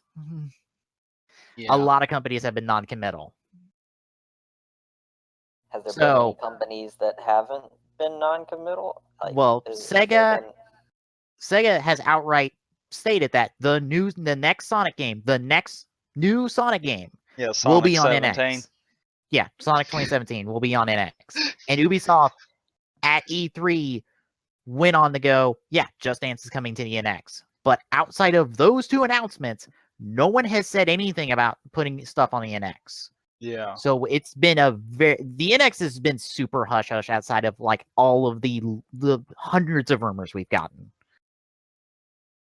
That Yeah, Cloud. eventually have kind of This- tuned into what we've got now, kind of deal. Yeah. See, this crap is why I stay away from Nintendo. What's funny is I don't think we know everything about the NX or Nintendo would have done came out and said it. Yeah, because it's not like Pokemon news keeps leaking and they're like, oh, we'll just put it out now. Because that keeps happening. Well, look at what kept happening with Smash. Look at what happens with the amiibos. Yeah. I mean, there's not been too many Nintendo announcements that we haven't known of before because of leaks. Yeah. If the NX is majorly cloud streaming, the carts would probably make sense then if they're access keys more than a game. I don't know. I think it could hold the full game because they're SD cards. Yeah. From what we can assume, because I would have to think they're going to use the same kind of concept as the 3DS does. Mm-hmm. Those things can hold a lot. I could easily see having a full game on one of those cards. I could be wrong though, because I know at one point we did have rumors of it being all cloud-based kind of deal Mm-hmm. and all downloaded.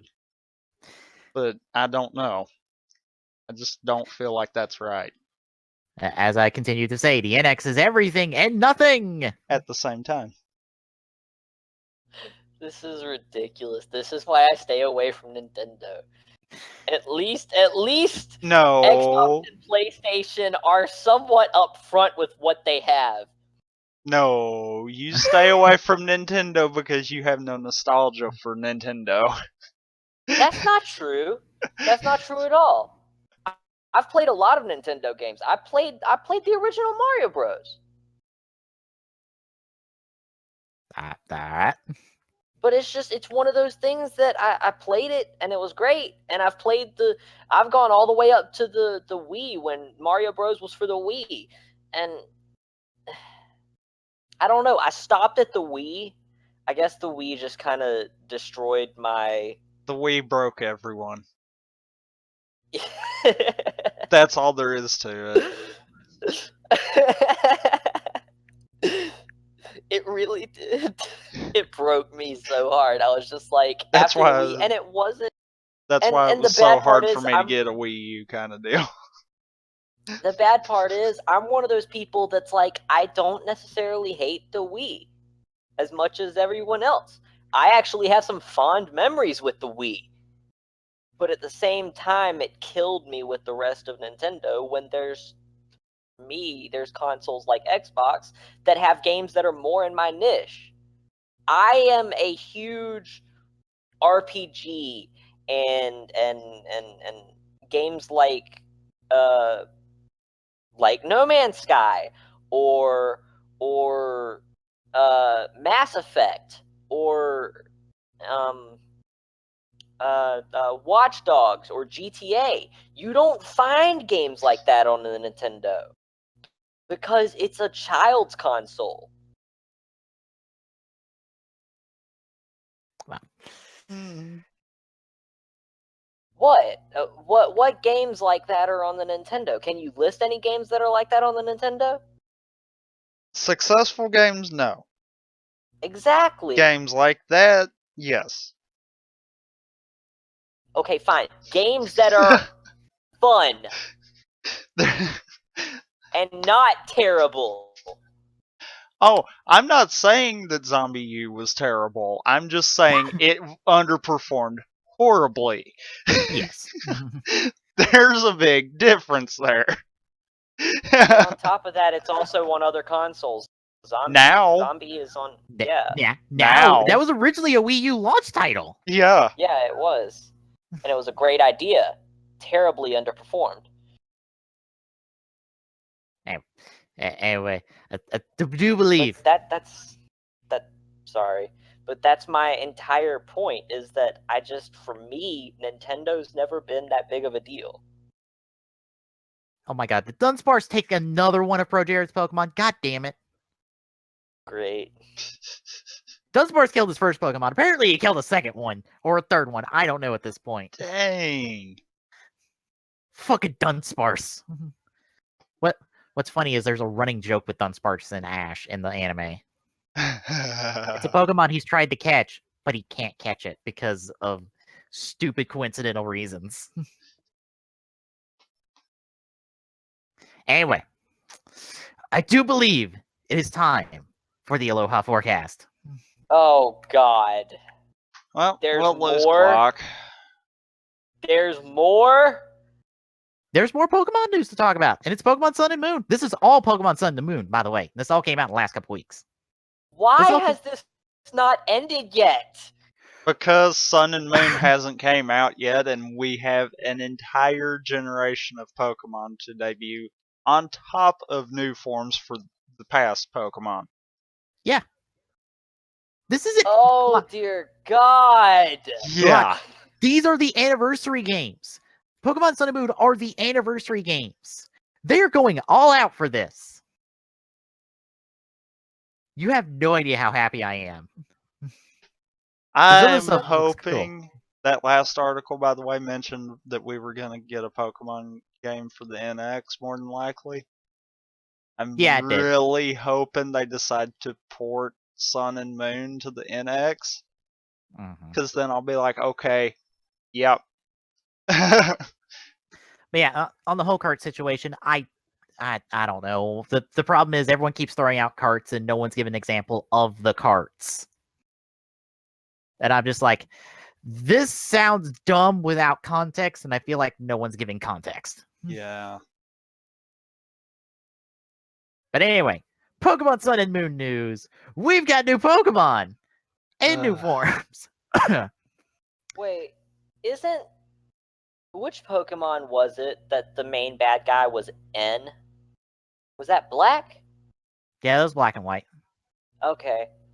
He's Wow. honestly the only bad guy that I actually like out of all the Pokemon series because he honestly had a point.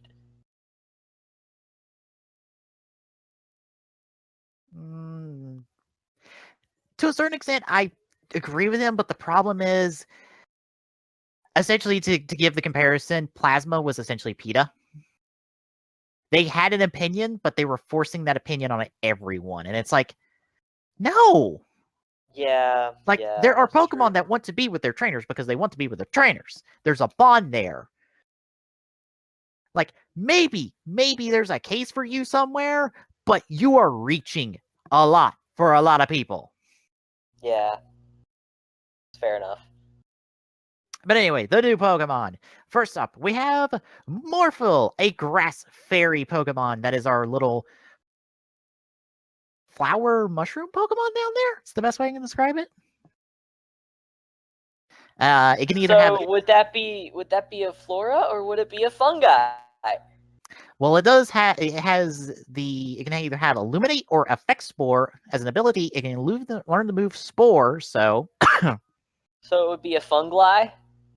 Probably. Great. Think. Pokemon Sun and Moon essentially take place in a Hawaii-esque region, so think of that area when you're thinking of all these Pokemon. Okay.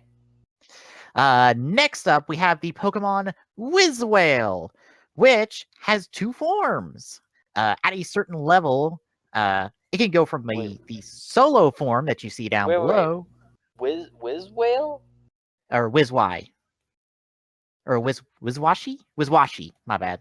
It's wishy-washy. Or yeah. Damn It's it! wishy-washy. Here I am trying to What the avoid frick the are you reading? pun. I can't read. Okay, I can't read.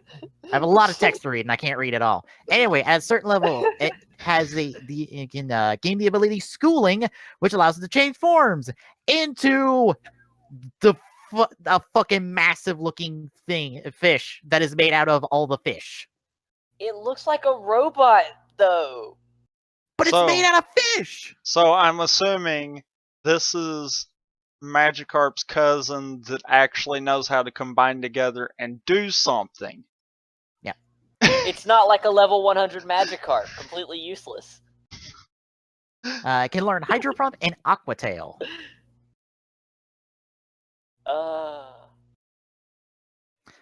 Next up, we have the Pokemon Pyukmuku.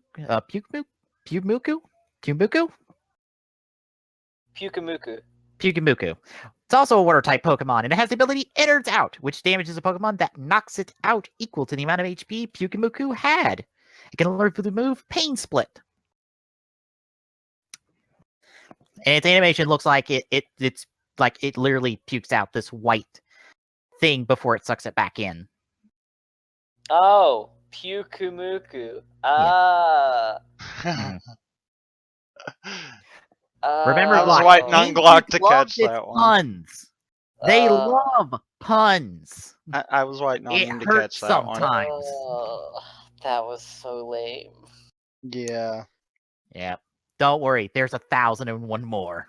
Yep. Oh, you've got to be kidding me. Nope. Pokemon is full of puns. Yep. Magikarp wasn't a pun. No, but Ditto and Dugtrio, or was it? Let's see. No, was it Doduo and Dodrio? Articuno, Moltres, Zapdos. 1, 2, 3. God almighty. Just read a Pokemon name and think about it for a second, and the pun will smack you right in the face. Yep. And sometimes they'll kick you in the groin. Yep. What about... Oh my god, Cubone. Yep. Oh. Marowak. Whack. Oh my god. And Meowth. Marrow. And Marrow. Oh my part of Bone. god. What about Ladies and gentlemen- Hunter? Yeah, it's a ghost Pokemon. Oh, it hurts. Anyway, we have 3 new Oh, Aloha God. forms in this article. We have Aloha Raichu, which is an electric psychic Pokemon, and it's surfing on its tail. I want it. A huge throwback to Pokemon Snap.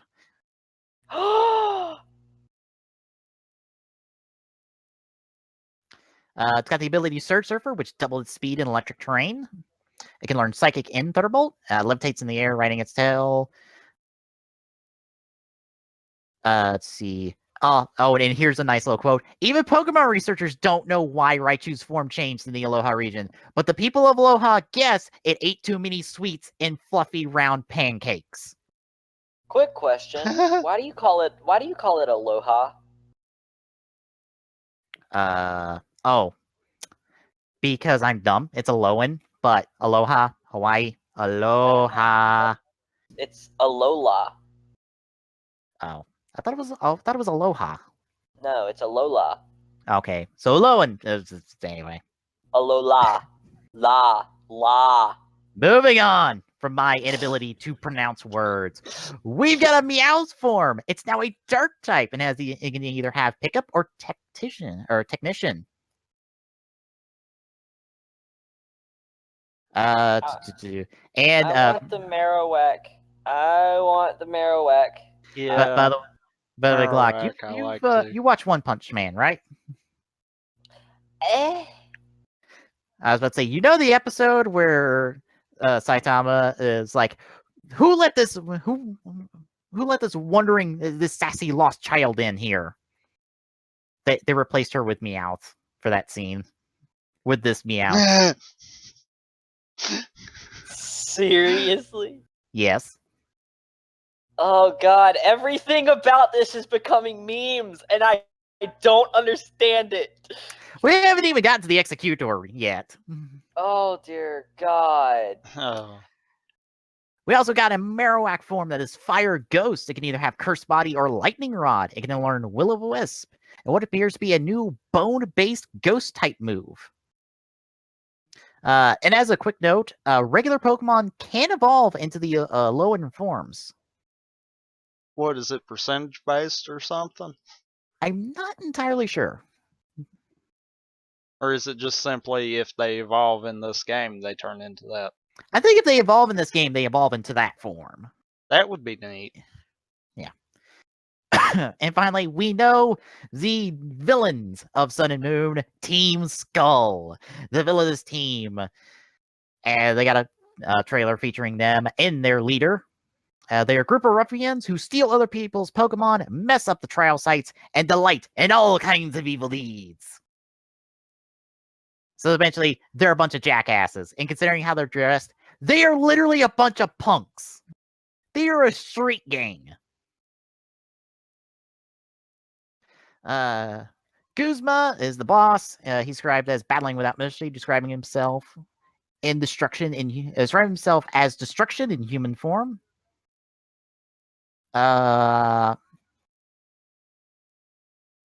his partner, or he has a bone to pick with Kuki, who's the professor, and mentions that neither one of them could become trial captains, which we'll get to the context of that later.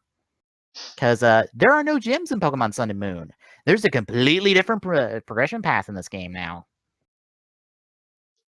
We also got one of the team admins and Plumeria, the girl down there. She's described as a big sister and considers the other members of Team Skull to be her younger siblings. And we gotta look at the grunts. They're using Zubats and Haunters and Drowsies. And they're also apparently sending out their Pokemon from non-standard Pokeballs. Interesting little note there. Anyway, more stuff. As more from Kokoro, we got a couple more Pokemon. First up, we got... Oh my god! What? All of the puns! Welcome to how Game Freak names everything. Everything. You just get used to it. This is ridiculous. We have 2 new Pokemon in an evolutionary line. We have Sunba, a ghost ground type Pokemon that resembles a mound of sand with a toy shovel stuck in its head. And we have its evolved form, Shiro Desuna, which is also ghost ground. What Glock said. In its evolved form, it resembles a sandcastle with the toy shovel now right side up and stuck in to resemble the top of a tower. Oh my god. I want the next one. I want one. Oh, by the way, that's a pre-evolved form of a Pokemon we've already looked at. Wait, that's a pre-evolution? That's the pre-evolution of the bear Pokemon that can hug its trainers to death. Oh. That's the pre-evolved form of Beware? Yes. You know, the bear Pokemon that can hug its trainers to death and give them a bear hug of doom?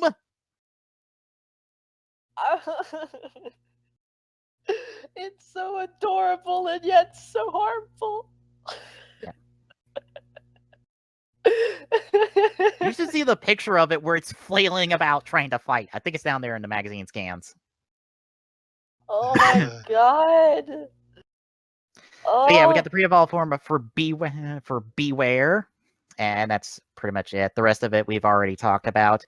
Kokoro is also hinting at Rockruff's evolution is being shown off next month for Kokoro. They're getting a big poster for that. So apparently Rockruff's getting a big standout evolution. Not surprised. He's kind of one of the mascot Pokemon of this game. And I don't blame them. I want Rockruff. He's an adorable little dog. Wait, by the way, in the magazine scan. What? What is it? What's it called? Rockruff. Where is Rockruff? Go down to the magazine scans. The fourth one. One, Team Skull? Yeah, the Team Skull one. The dog in there. Oh my god, it's adorable! He's an adorable dog. By the way, in the magazine scans, we see the Alolan form of Executor. That, by the way, is part dragon. Wow.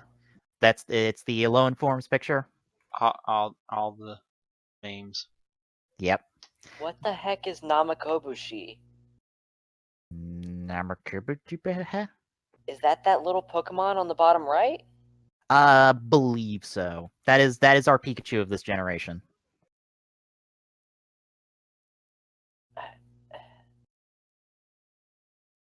Nothing can replace Pikachu. Never. Oh, no, that's the Japanese name for the puke Pokemon. My bad. I just looked it up real quick.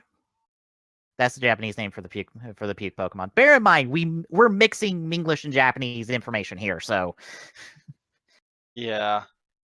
Be forewarned. Anyway, in our last article, in our oldest of articles, we got more Alolan forms and more new Pokemon and the Z moves and the Z bracelet and the island challenges and the Pokédex. Just shit tons of information. Anyway, kicking off with the forms. We're getting what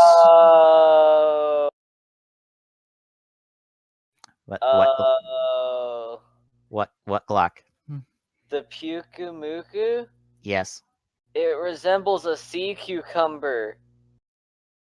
Because a sea cucumber, when it feels threatened, shoots something out of its quote-unquote mouth.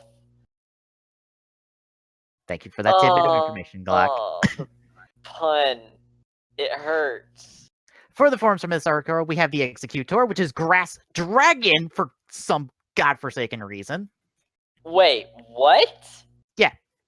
The Alolan Executor is Grass Dragon. The That is a damn dragon. Executor? Yeah, The the Executor is a dragon. Yes, part dragon. With the ability Frisk. It can learn Dragon Rust and Egg Bomb. What? What?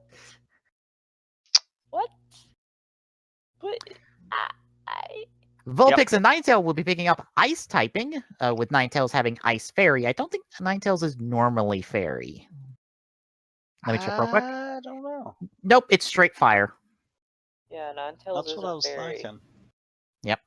They both have the ability Snow Cloak. They are both colored white. I want one. Vulpix can pick up Ice Wind, Ice Beam, and Aurora Beam, while Ninetales can learn Ice Shard and what appears to be Blizzard based off footage. Sandshrew and Slash are also picking up Ice typing and Steel typing because they're normally ground types. What is that? What is what? That adorable little creature on the... Okay, go to the Alola, the Alola art at the top right of the Yes. Okay. Yes. What are you? bottom left, beside the girl and the dog Pokemon. What is that? Oh, That's Litten. Yeah. That's Litten. That's one of the starters. That's your fire starter. I want it. What are the... Is the tail of the Executor another freaking egg? Yes, from the Yes. looks of it. Oh Yes. my god. By the way, if you're asking for the other starters, you see the Seal Pokemon in that same artwork? That is the water starter. That's Poplio. And Oh yeah, I see it. I don't see What about Rowlet in that here. What about the lizard thingy beside the dog? What's that thing? That is a poison type Pokemon. I can't remember the name of it offhand, but it apparently has the ability to poison anything, no matter if it's immune to poisoning. Okay, and what is the other Pokemon? What does it look like? I don't see it in there. Oh yeah, no, I see it. Oh, I see It's it. Right, yeah. yeah, it's right next to the new Pikachu. You see the two next to the lizard? Uh-huh. Yep. It's in the little girl's girl is arms. holding the Rowlet. It's an owl Pokemon. Oh. It can, in fact, turn its head 360 degrees, and does so in its idle animation. Wow. I might actually be interested in this game, but it depends on what consoles are... 3DS. 3DS. That's the only thing that it's confirmed. That's why I'm kind of hoping they say, you know what, we're porting it to the NX. Sorry about that. Because Anyway, at that point, that'd solidify the NX for me, kind of deal. That's the 3DS is actually the only Nintendo console that I've wanted to get. Well, you can pick up Kingdom Hearts 3D on their Glock. Yeah, I was thinking about it. I don't know. It's pretty good. I've completed the entire game, completing it again next year for the Summer of Hearts on 2.8. Anyway. Okay. Sandshrew / S, Ice, Steel type. They got the ability Snow Cloak as well. They can also learn Snowball, or Sandshrew can learn Snowball, and Sandslash can learn Icicle Clash and what appears to be Metal Claw. Also, poor Sandshrew can't turn into a ball. Poor Sandshrew in this form, he can't turn into a ball. Poor guy. Really? Yep. Because Sandshrew is supposed to be an armadillo. Yeah, he's not able to turn into a ball? No, because he's too heavy. Oh. Oh, and they're both apparently slower. Yeah. Than their normal forms. On to the new Pokemon. We have Oricorio? Oricorio, yeah. Oricorio with its 4 different styles. Ballet, which is fire flying. Pom-Pom, electric flying. Pow, which is psychic flying.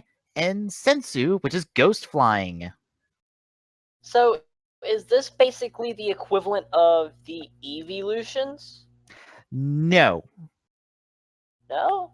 This So is more like this is 4 different basic Pokemon. I believe this is one Pokemon that just has 4 different forms. You can change the forms? More, I think it might be. Let me see. Oh, hang on. Here's what it is. It's the only Pokemon that can learn the new move Revolution Dance, which changes type with Orikuro's style to match its primary type. New ability Dancer, which copies dance moves used by other Pokemon. It might be that you can find all 4 forms in the wild. That's not uncommon. Basculin is a Pokemon you can find 2 different forms of in the wild. Okay. And considering the game has, 5 islands, you might find like a distinct one on the different islands. And we might not know all of them right now. Yep. There might be a 5th. Next up, we have Minior, which is rock flying and has the new ability Shields Down. It can learn what appears to be Power Gem. While its shell is intact, it has excellent defense and cannot be afflicted by status conditions. When its HP drops below half, its ability Shields Down activates and its core is exposed, which is faster and more suited to attacking. Minior's cores come in Minior's core comes in a variety of different colors. So you can see a picture of it without with the shell on and shell off down below. Next up, we have the evolution to Young Goose Gumshoos. It's normal type, and it can have either Stake Out or Strong Jaws as ability. It can learn Super Fang or Bide. This fucking Sherlock Holmes Pokemon, I can't handle it. Look at this Sherlock Holmes looking Pokemon. Wow, I'm looking at it now, and it's just... And Glock, wow. It's called Gumshoos. Gumshoos. By the way, that's not. By the way, they're not the only one to use that pun. Ace Attorney uses that pun. Really? Yeah, the main detective in the Ace Attorney series is called Detective Gumshoe. Oh. We also got Formantis, which has the ability Leaf Guard, and you can learn Razor Leaf and Solar Beam. And then we have Lurantis.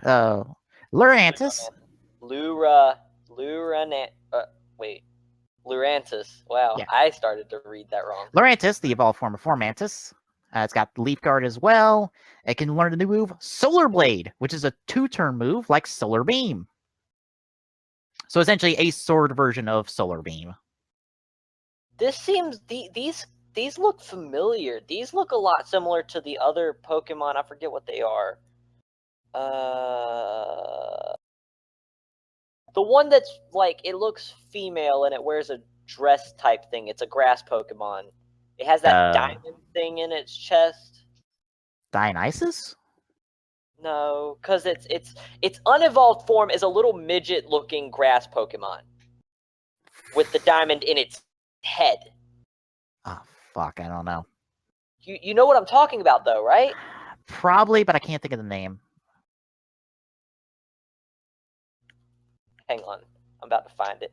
Anyway, continue on. One last new Pokemon. We have Mudbray, which is the pre-evolved form of Mudsail, which is the Warhorse Pokemon from before. It can either have Own Tempo or Stamina. It can learn Mudslap. And apparently it ended up on the verge of extinction. And the Aloha region is the only place where you can find Mudbray still found in the wild.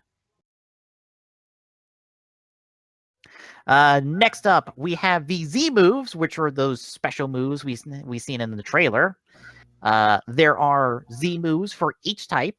We have 4 right now. The electric type is Gigavolt Havoc.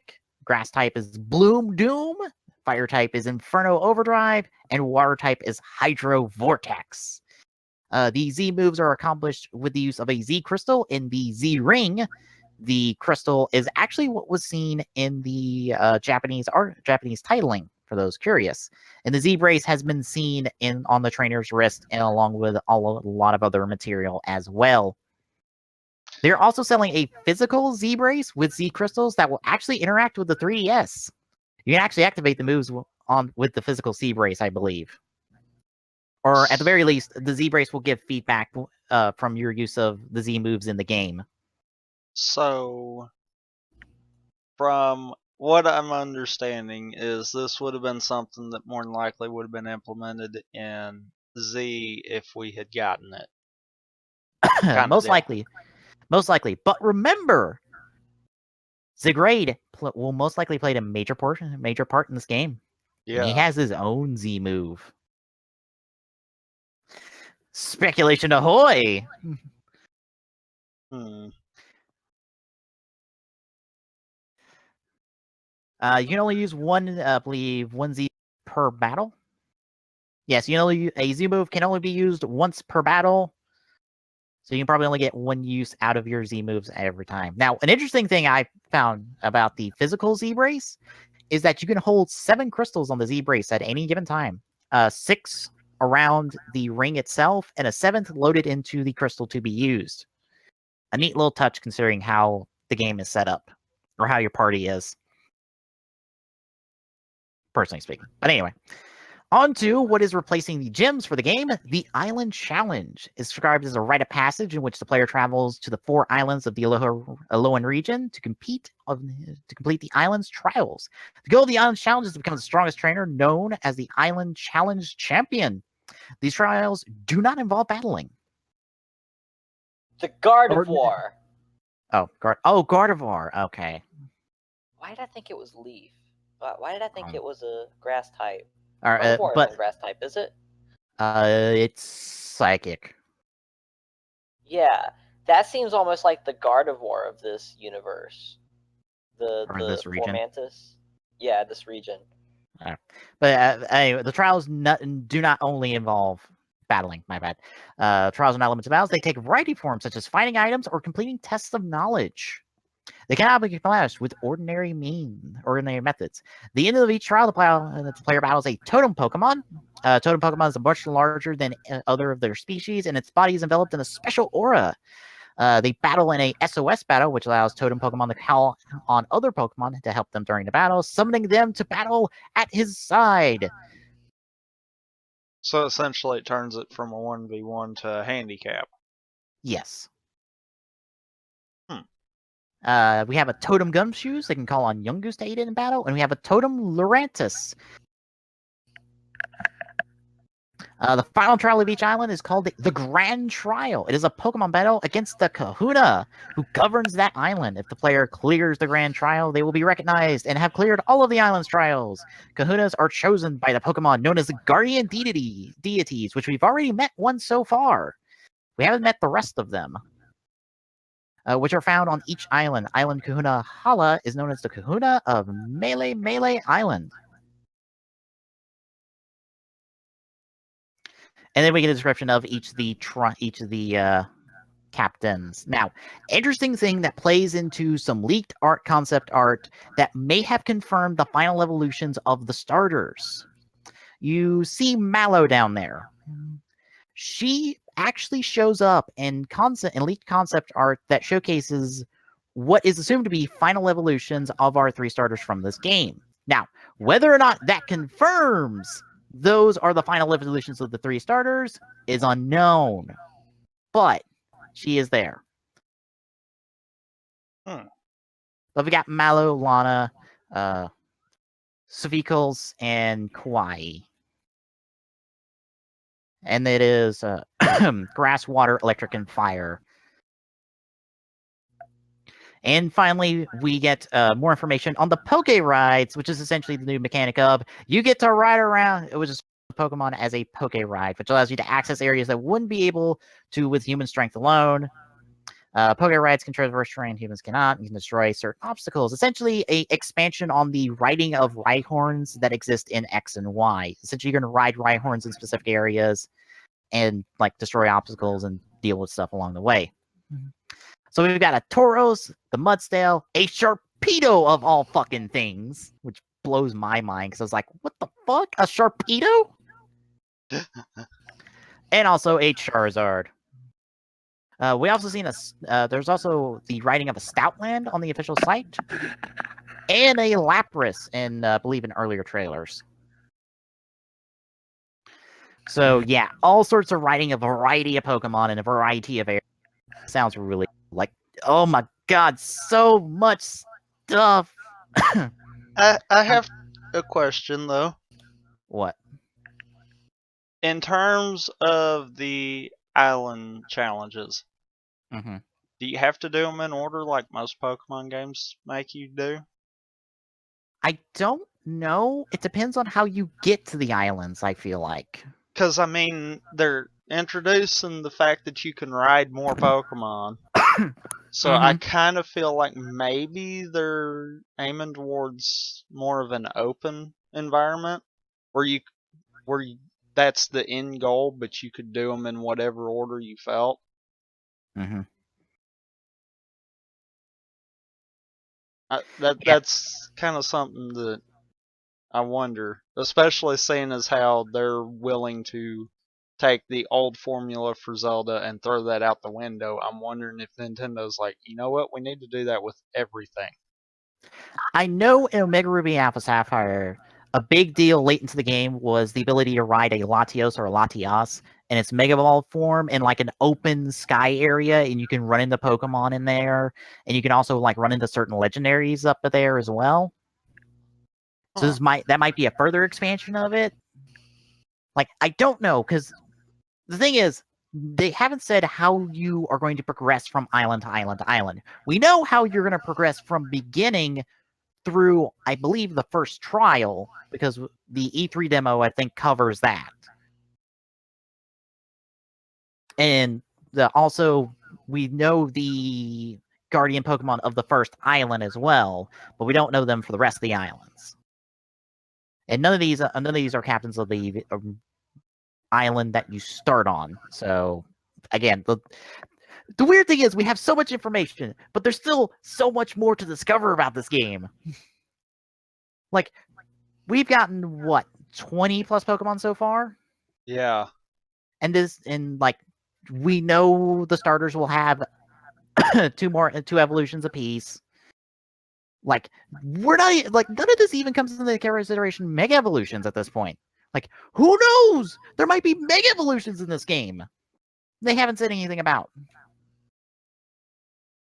And like, again, this also doesn't bring into consideration Ash Greninja, which was also introduced around the same time as Zagrade in the anime, and Zagrade in all of its forms in the anime are confirmed to be in this game, which leads to the idea of like, is Ash Greninja going to be in this game? Like, how? So this is such a great time to be a Pokemon fan. Let me tell you. I am so excited. Like, this doesn't have the title that I wanted it to have from the original rumor of Pokemon Rainbow. But you know what? I don't fucking care. Like, this is like this isn't like an all region Pokemon game. But you know what? I'm fine with that, because this is giving me all of the Pokemon content I could ever want. And it's so many cool cool Pokemon too. I still think that's what they need to do eventually. Have like this big open world concept with all the regions. That would be cool, but I think you would need to do something different with your progression instead of just going to the different regions and doing the gyms. Oh yeah, I mean, I agree with that, but I still think that would be neat. Have like the master Pokemon game kind of deal. Yeah. Like, it would be cool if it was more like an all-star tournament that was in Black 2, White 2. Like, you're prepping for an all-star tournament, like an all-champion tournament. Like, you're coming from one of the regions as you're being picked to compete in like an all-star, all-champion, like the best of the best tournament. And you need to travel to the regions to gather the team that will take you to victory. And maybe on top of that, have different trials that you have to go through, kind of like the island challenges in Sun and Moon. Yeah. Like something creative like that is just like, That way, it's not necessarily you're going to fight gym leaders, but you're going to accomplish certain feats in order to be able to get to the tournament, kind of deal. hell, if you want to tap some untapped regions in Pokemon Uranium, the Pokemon Rangers get a huge focus, and that's kind of an untapped area of the entire universe of Pokemon. Like, what if this all region game was like you were a ranger and you were going around like taking care of like crimes and stuff and doing Pokemon Ranger stuff? That'd be a neat idea too. Yeah. But anyway, that closes out the Aloha Forecast and all of our Pokemon talk for now. God knows we'll have more to talk about in 2 weeks, because at this rate, it will happen again. Of course. God damn it. I call talking about the releases. Go. Sweet. Well, Okay. not exactly yet, because Okay. I got to finish setting that part of it up. Oh, okay.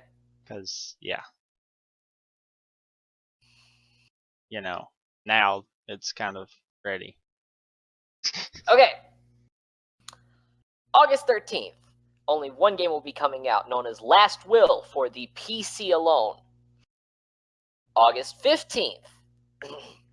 All of these games will be coming out on PC. Conception 2, Children of the Seven Stars. Deadlock, which will be in early access. Interstellar Logistics Incorporated. Kitty Apocalypse.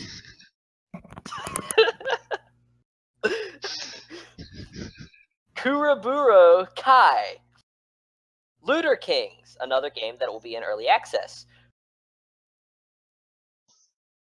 Oh no! Bugs! By the way, there's actually supposed to be 2 exclamation points. Those exclamation points are accurately put there for the title. That is how it's spelled. Wow. I feel like I have to point this out for some of the weirder ones of like, this is how it is. Pylon Rogue. Shop Heroes. Typo Man Revised. Our favorite superhero, Typo Man. I got so excited seeing this because I'm like, oh my god, Typo Man returns! I've missed thee! I'm gonna get flack for this. Who is Typo Man? I have no idea. This was a release we got like a god knows how long ago when we flipped out over. It's like Typo Man. We were doing this whole spiel of like, this can't be the game, but we had fun with the idea of a superhero that is Typo Man. What was the idea? I want to hear it. What was it? Like a guy who's out to save the world from all the typos and shit. Yeah. And what was it? His nemesis was spell check. Was that or a grammar Nazi? I don't know. I think it was spell check. Okay, it was spell check. So was grammar Nazi his ally then? I don't fucking know. I don't think grammar Nazi was a part of it. That might have been something I was thinking of when I was going through all this. Oh, that's beautiful. I love it already. Okay. This probably has nothing to do with that game, by the way. Underground Keeper. Makes sense, whatever. Void. And Z, Year 1. Again, all of those were coming out on PC.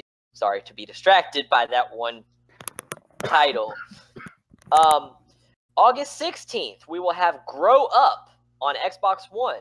We will have Hitman Episode 4 Bangkok on Xbox One, PS4, and PC. We have Prominence Poker, a free poker game, coming out to Xbox One. Uno 2016 coming to Xbox One. Valentino Rossi, the game, Xbox One and PS4. Absolute Drift, Zen Edition for the PS4. Among the Sleep for the PS4. Bound for the PS4. Dungeon Punks for the Vita. And the rest of the games listed will be coming out for PC. Bank Limit, Advanced Battle Racing. Death Stare. Okay, the first one almost had me baffled till you said the second one. Then it's like, okay, now the second one's funny. Is that on purpose, or did you just accidentally put an I there? No, it's Death Stare. What? It's the stare. The A death competitive stare. multiplayer party game by R&D Labs. Great. Echoes of the Fae, the Fox Trail. Was that meant to be Echoes of the Fray? It might be Faye, I don't know. Okay. Inverses, Monsters and Monocles. And Super Markup Man. Okay, this is getting odd. Hey, I think we just found Typo Man's ally. Oh my god. We are overselling that game. We have to be. There's no way Typo Man can live up to the hype we give it. I know it. Oh god. Oh god. Okay. August 17th. Baila Latino comes to Xbox One. Unnamed Fiasco comes to Xbox One. That is a terrible name for a game because it already sounds like a disaster. What? No praise for that one? Nope. Ouch. Thanks.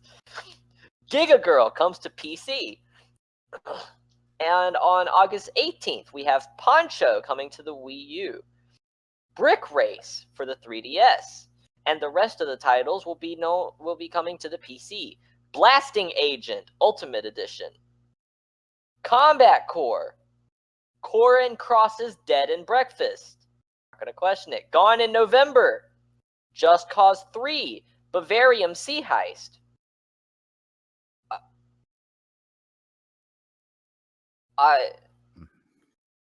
Yes, Oculus? you finally found one that stomped him. Oculus? Sabersaw for the VR. The Girl and the Robot. Hey, for some of these games, I just raise up my hands and go, that is how it's spelled on GameFAQs, because that is the easiest listing of game releases I can ever find. That is accurate most of the time. All right. August 19th. For the Xbox One, PS4, and PC, we have F1 2016. Metroid Prime Federation Force. For God, the I hope 3DS. that game is better than what people are thinking it'll be. Wait. Do you hear that? It's a mob forming I know over that comment. I said I hope it would be better than people are thinking it's going to be. That game has so much flack on it. If that game has success, it will be a miracle. What's bad, though, is I have a funny feeling that if it doesn't so good, it'll be a long while before we see another Metroid game. That is the super bad double-edged sword of that. Continuing in our list, we have Style Savvy, Fashion Forward for the 3DS. Fulfill all of your fashion dreams. Glock, you messed up the pronunciation there. There's 2 V's there? Yeah, that's savvy. That's how savvy is spelled. I know. Wait, it's spelled with 2 V's normally? Yeah. I thought that was for accent purposes. No. Savvy is legitimately spelled with 2 V's. God damn! What? If I was going to read the releases, I would have read that with fucking some flair to it, because that's what the second V's for. It's for flair. No, that's legitimately how savvy is spelled. It's Savvy. Fine. Fucking English ruin all the fun. The rest of the 4 titles will be coming to PC. Guards! There's no exclamation point, but that's the title of it. Hero Generations Regen. Max, An Autistic Journey. And Zombie City Defense 2. I assume that Max game's a very artsy game. I'd say. I hope that it's I hope that it's a very sincere game and that it's not a joke game, because if it's a joke game, I'm gonna be really. Well, if it's an artsy game, it'll probably be a fairly serious game. Like there's some game on Steam that has you playing as someone who's blind. God, I can't Yeah. remember. I can't remember the name of it. I've seen popped- it, but I can't remember what it is. And it looked adorable because you're talking about the one that was at E3, at E3, right? The one that it's the little girl that's This blind. I and saw as on my she's Steam walking, queue. everything just kind of shows up. It probably is because the only reason I know about it is it popped up in my Steam queue. Oh, okay. All right, well, continuing off, we have August 22nd. We have all on PC, Crawlers and Brawlers, Happy Pong, Hardware Engineers, Early Access. In case of emergency, release Raptor. Wait, haven't we said that one before? Yes. I probably don't pay. Like I said, most of the time accurate. I try to catch the inaccuracies, but sometimes I don't. And stay close. I'm not going to question the Raptor.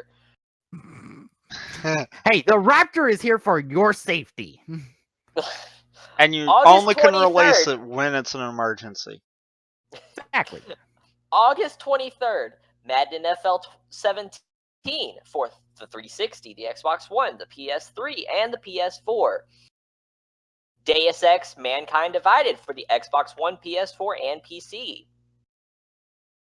Worms, WMD for Xbox One, PS4, and PC. By the way, what does WMD stand for?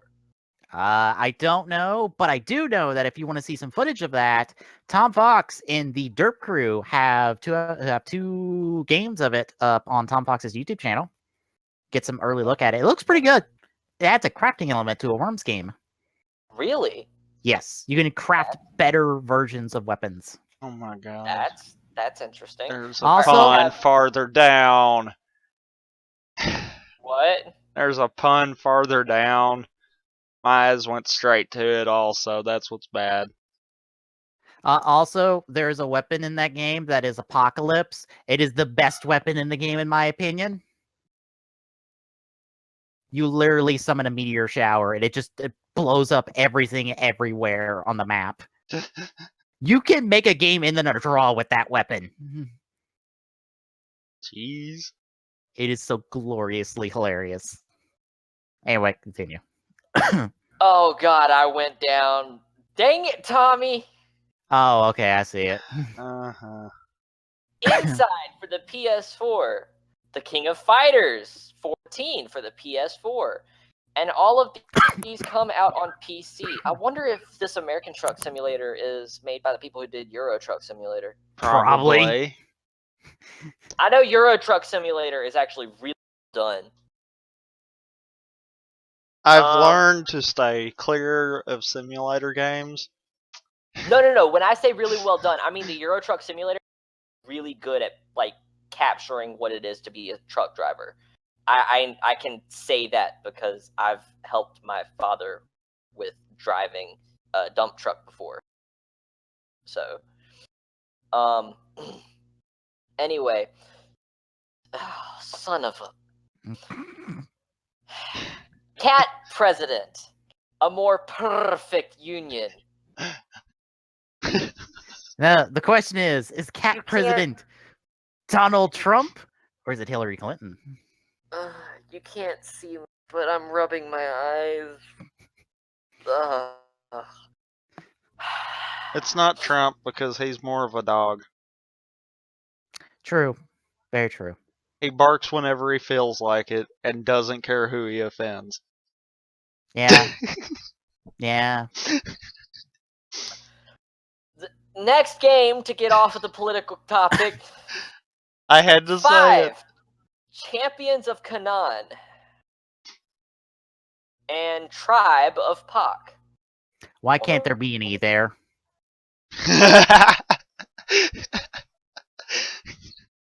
Because it's Tribe of Pak, not Tribe of Poke. That is an inside joke no one gets. Oh.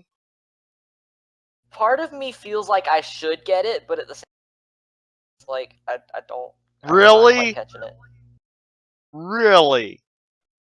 Oh! Dang it, Pete! Wow. Are you talking about an inside joke like directed at me? Because if you are, I know what you're talking At about. You us douche. in general. Oh, okay, you douche. Hey. Sit down. Hey, Glock, What? like that. Shut up! God! Ugh! No! Sit down! Bad! Okay. Coming August 24th, we have Valley for the Xbox One and PS4. And the other two are both going to be on PC. We have Metris Soccer and Abduction. For August 25th, we have 3 PC titles coming out. We have Fright Show Fighter, Monster Slayers, and The West, which is going to be in early access. I wonder what that's going to be about. I could be a smart aleck right here, but I refuse to. Well, we already got our Old West XCOM, so We do? Yeah, fuck, I damn it, I don't remember the name of it. But it's in an article list somewhere. Essentially, it's an Old West XCOM. Really? Yes. Cool. Okay. All right. August 26th, bringing up our final list of games coming up for the next 2 weeks. We have Obliteracers for the Xbox One, and we have Lego City Undercover, Nintendo Land, The Legend of Zelda Wind Waker HD, all 3 coming for the Wii U. By the way, also Glock, have all three of those are actually in the Nintendo Selects group. Yeah. Wait, what is Nintendo Selects? It's essentially their version of greatest hits, platinum hits. Yeah. Oh, okay. That thing. So essentially, they're getting new box art and lower price. Mm-hmm. Okay. I was trying to interrupt you to be like, heads up, you might want to make note of the Nintendo Selects thing. Okay. Also, we have Nintendo Selects for the 3DS. We have Animal Crossing New Leaf, Lego City Undercover, The Chase Begins, Luigi's Mansion, Dark Moon, Nintendogs Plus Cats, Golden Retriever, and New Friends. And you spelled that wrong, Tomodachi Life. Did I? Yeah, it's not Tomodachi, it's Tomodachi. Oh. My bad. It might have been spelled wrong where it was, though. Might be. Probably. Again, all of those titles are coming to the 3DS. The rest of the titles that I will list are coming to PC. We have Beeftacular.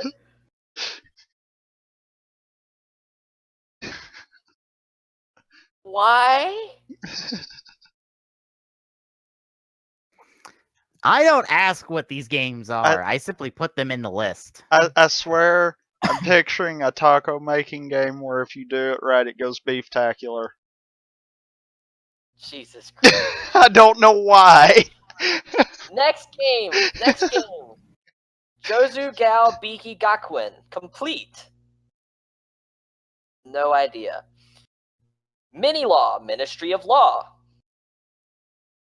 Parvane, Legacy of the Light's Guardian.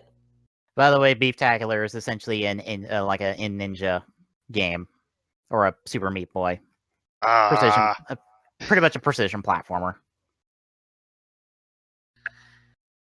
Space Hole. What? Again, Glock, GameFAQs only gives me the name and a release date. I don't have anything else. What are you looking at, Peace? PC game releases. This is not uncommon. Glock, look back through the list. Game releases exist. Look back through the list we have here, and you will see this is not something that is uncommon. All of the sexual puns. Glock, for all you know, that is true. It would not be the first time we've had a porn game on this we've reported a porn game's release. Really? Wouldn't be the first. Trust me. What was the first, dare I ask? Fuck. I don't. I think it was one of a dating sim game, actually. Great. I know we Okay. reported many of the Sakura games, Yeah. and they are pretty much porn. Great. Okay. We also have Space Ranger arcade shooter kit. All right. And the Housewife. The Housewife? I'm curious. Hold on. Curiosity killed the cat.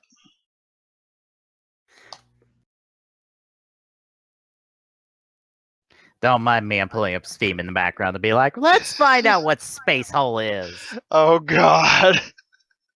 If the store page will load. Oh. I don't know why you didn't just Google search it. If it's on Steam, I it'll did. be up there. I did. All I got was It's stuff on about black Steam. holes. It's on Steam. Okay. Okay. The Housewife is basically a game about domestic violence. Okay, Well, Space we're Hole actually basically- looks pretty neat. Basically, the housewife is the good husband and the good wife, but far better graphically. And Space Hole looks trippy as balls. Space Hole is on Steam Clock. It fucking looks trippy as fuck. I'm about to look it up. Also, why the fuck is this not VR? Seriously. This looks like a VR game.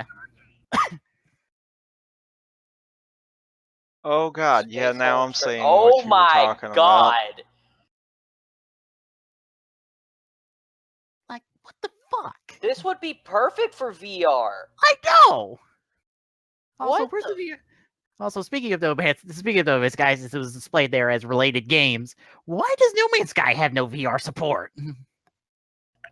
That's a good point too. That would be perfect for VR.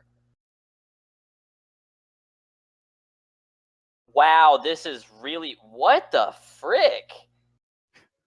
It's like a It's like Super Monkey Ball. yeah. Yeah. Now that you say Super that. Yeah.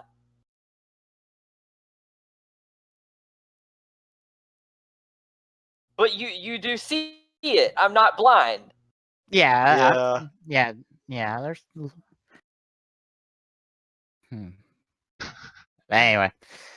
Hold on. There's one more game we've got to look up because. Oh Okay. God. Okay, I'm What sorry. are we I'm looking- sorry. I'm what sorry. are we- Hold on. One. What Hang are we on. looking up? Which one?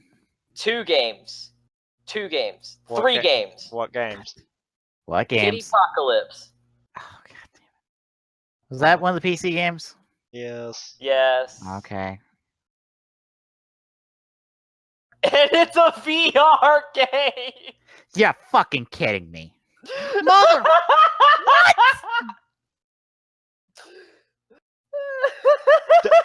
It's a tower defense game? A VR tower defense game.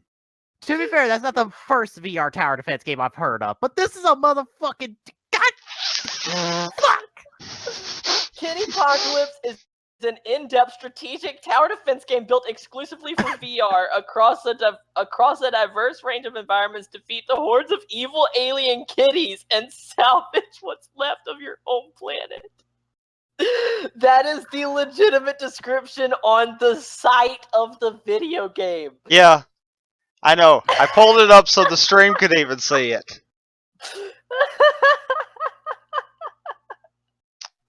But Features wait, Glock. exclusively for VR. 15 islands to battle over, hours of strategic gameplay, and thousands of kitties to explode. That's what made me laugh.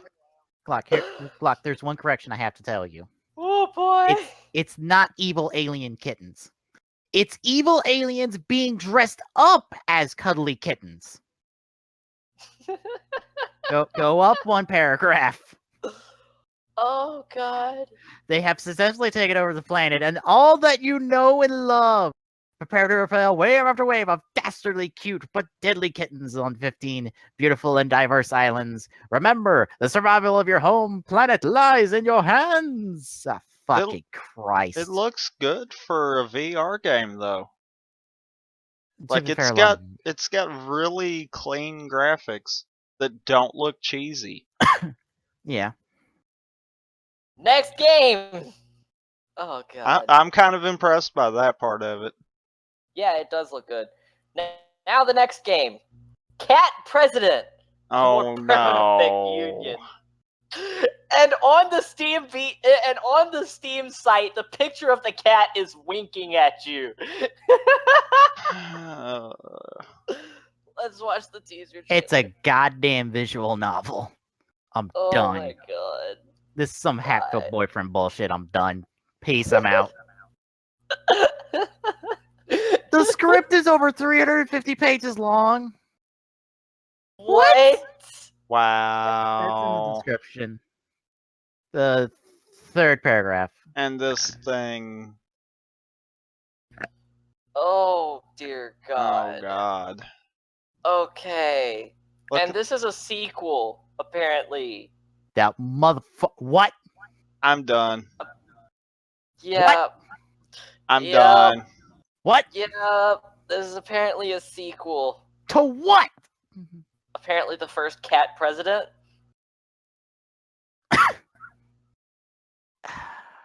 Next.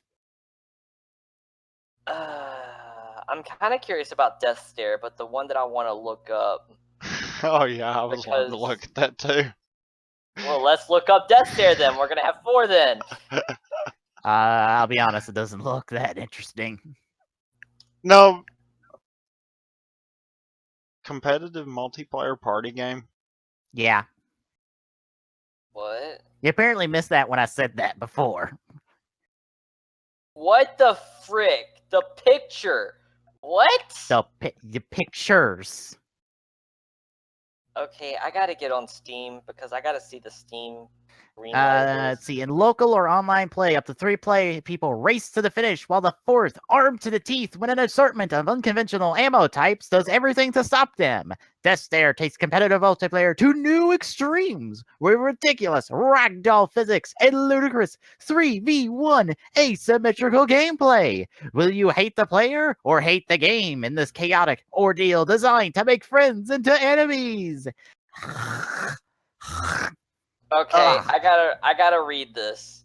That fucking description. I gotta read these 2 quotes. One from another castle. Remember when Mario Party minigames were good? This is like one of those good ones, except it's not a minigame, it's a full game. And the second one. This game can handle as many balls as you got, baby.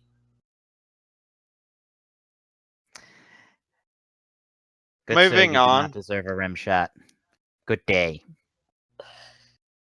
And finally, because we all knew it was coming, Beeftacular. Oh, it's a precision platformer. Mm-hmm.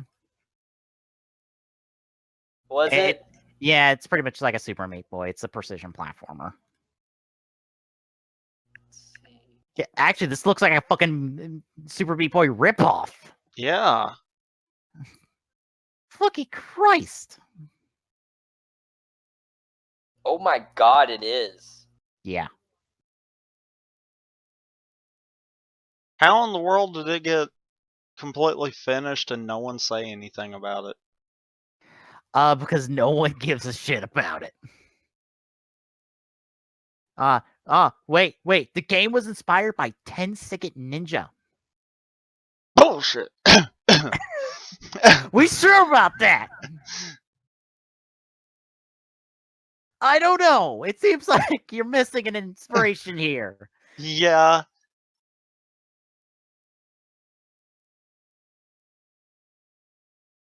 Wow. I love how it's a fast-paced platformer, but one of the descriptions is casual. Sure. Yeah, that one of these levels sure makes it look like it's a casual game. I tell you what, son. I'm sure you won't hate yourself by the time you finish this game. Oh. That's what that is. What? So I looked up the West. Uh-huh. It's an action indie survival game. So, read like, this. Let half me of read Steam this. Greenlight. Traveling with your beloved, you have been attacked by a clan of wolves. Emma was kidnapped. I'm assuming that's your wife. And you promised yourself that you will not rest until you've gone. You will not rest until you're gonna save her. So fight, explore, and just survive somehow for her.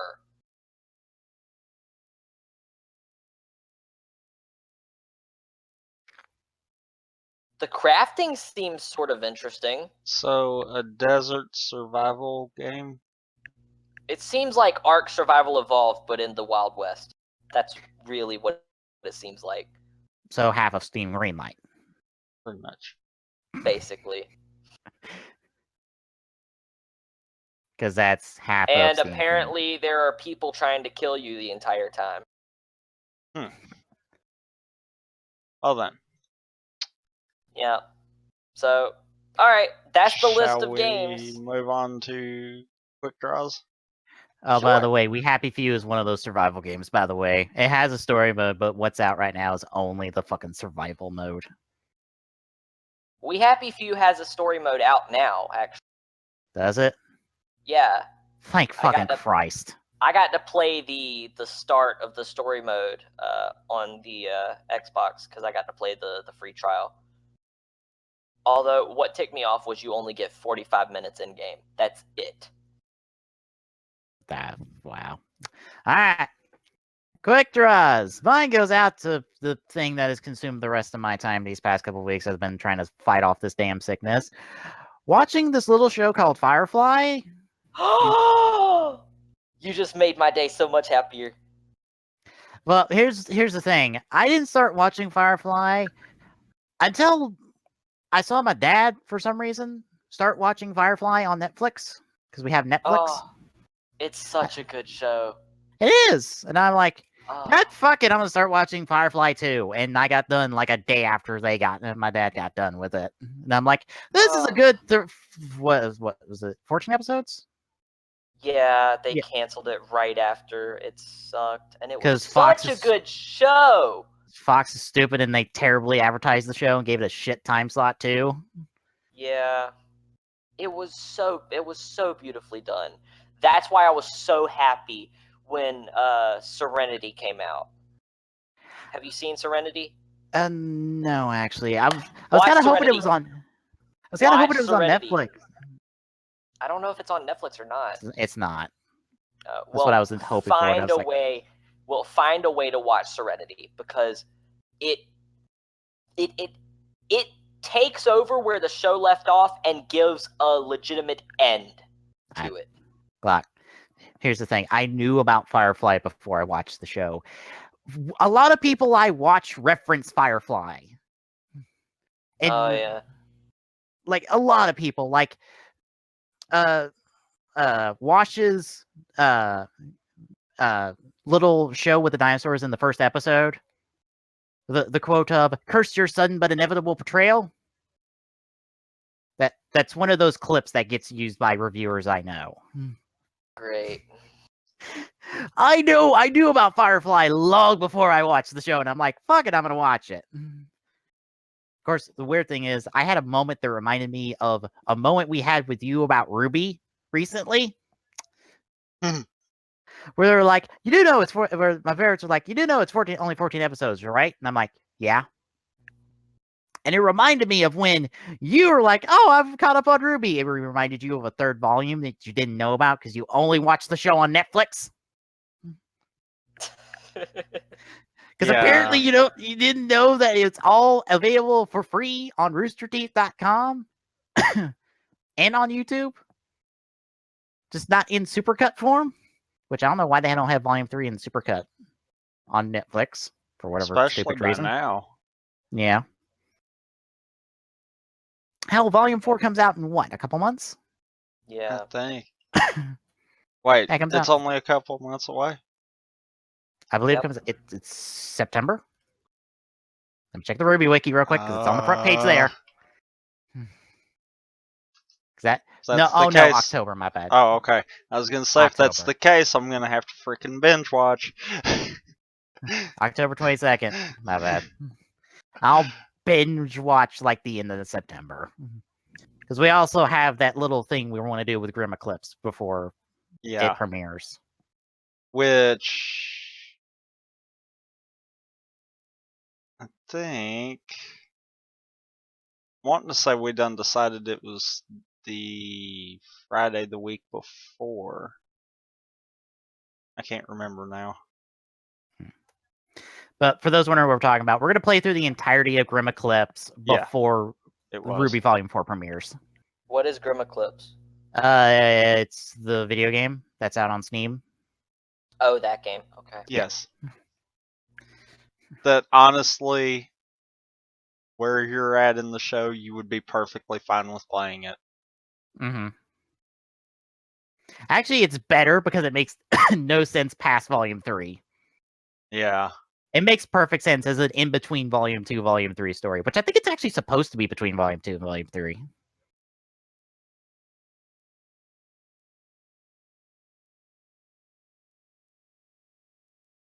Actually, yes, it is. It actually does take place between Volume 2 and Volume 3.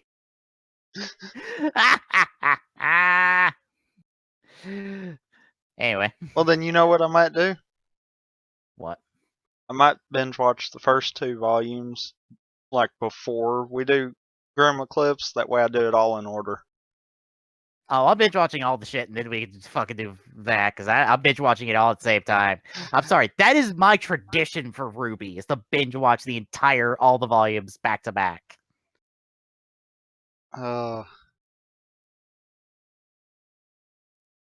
Although this time I'm freaking gonna find the supercuts for all 3 of them before I do it. I'll probably just watch the 2 supercuts on Netflix, and if it's not up by then, and the supercut volume 3 is not, then I'll just go on YouTube and just auto play the playlist. You better watch doing that, because I know they've mixed stuff in. I'll just skip what I want to skip. But yeah, Firefly is a pretty good show. If you want a description of it, think, oddly enough, like a Old West set in space. That sounds very weird describing it, but it fits the show. Not really. Especially seeing as how we kind of came off of your bounty hunter one in SWTOR. Because I've got that kind of a vibe with that storyline too. Yeah. I mean, aesthetically speaking, that is very much how the show is. Like, it is an Old West set in space. But What it's is- pretty... Firefly. Oh, yeah, basically. At the very least, aesthetically, like, show-wise, it might not completely hold up to that description. It might drift more to other descriptions, but at the very least, aesthetically speaking, it is an Old West in space. It's an Old West in space, but it still holds up its sci-fi-ness when it comes to the actual story plot. Also, based off of what I read recently, a 3-second blink and you miss it Easter egg in the first episode, the Firefly universe, the Aliens universe is apparently connected. Oh, yeah.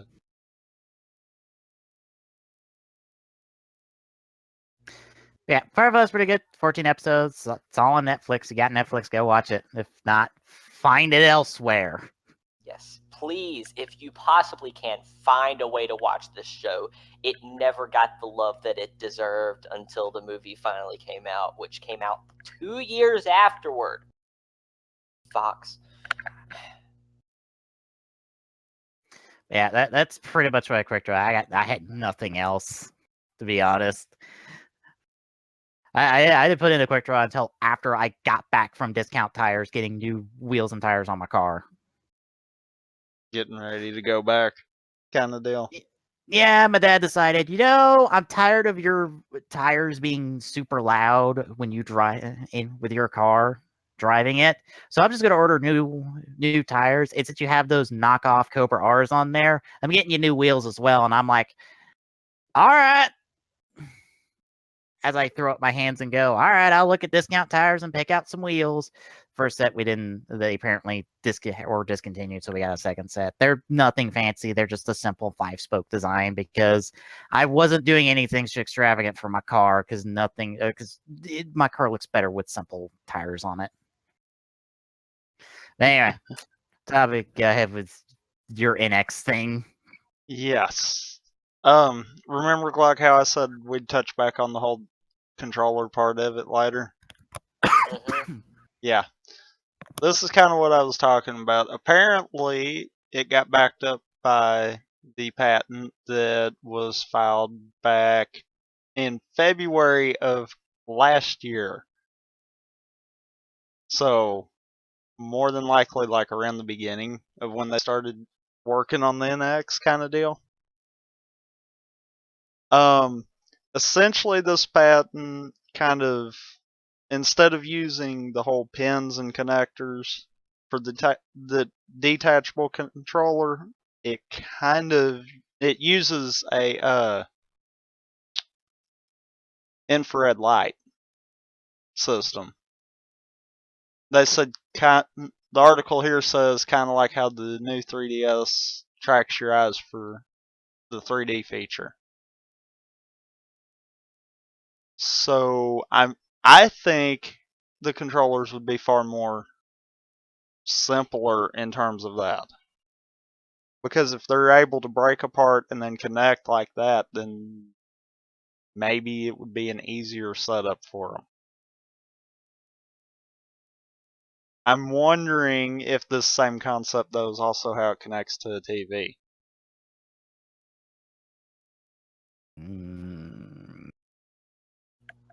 That's You know, using worried the about that whole one. infrared light to transmit the data kind of deal. Yeah, but Kinect tried to do the infrared light thing, though, because it's even stating here that it seems to be something along the lines of, because the patent briefly addressed using the same side-mounted infrared camera for a Kinect-style hand tracking. I mean, granted, this is still rumor kind of concept. Yeah, because patents are by no means final content. Right. But As some, if it's something similar to what they've already used in the 3DS stuff, it's possible it might go that direction. Because, I mean, if it's tech that already exists that works, then they're not going to try to develop something new.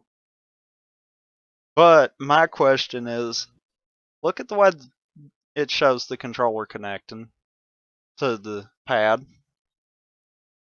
How is the other side going to connect to that and still connect similar to that to the other side?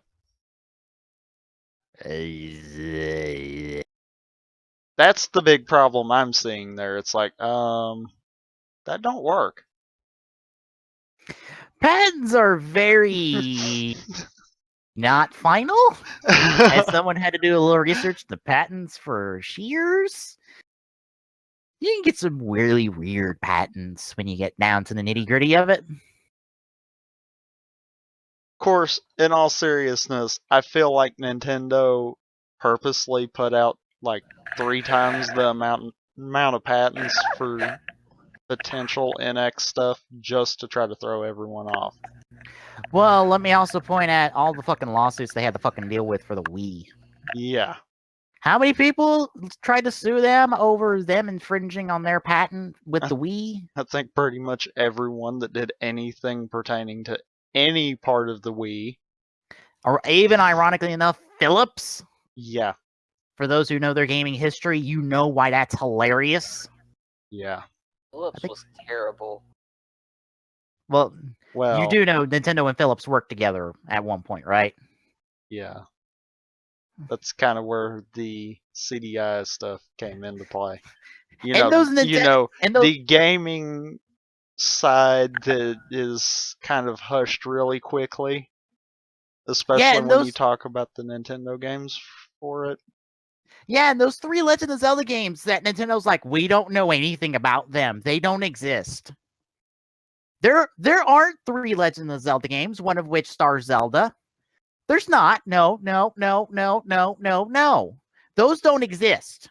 Neither does a Mario game. Neither does this Hotel Mario game. We don't know what you speak of. By the way, Glock, there is a Legend of Zelda game that does star Zelda. But it's a Philips CDI game, so it's garbage. Mm-hmm. How Horrible in garbage. God's name did Philips win the lawsuit with the Wii motion controls? Wait, they won? If I'm not mistaken, yeah, I think they did. Nintendo lost a lawsuit in the UK against Conan K. Phillips. I think that was the last only. Friday. I think that was the only region that they lost in. Actually, I throw up my hands and go copyright patent law and just fucking I don't know. Copyright law is fucked up enough in America. I don't want to think about it in other countries. Okay. but I seriously think a lot of these patents were probably just thrown out there willy-nilly just to screw with everyone. Oh, by the way, did y'all ever refresh y'all's pages? I Yes. just recently revested, so yes, I'm good. I want to see it work.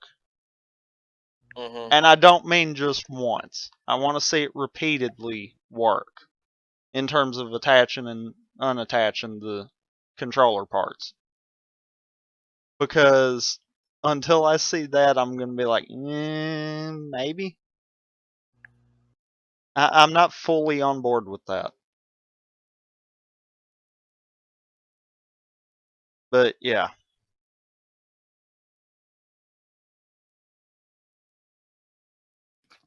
Anyhow, I guess Glock. All right.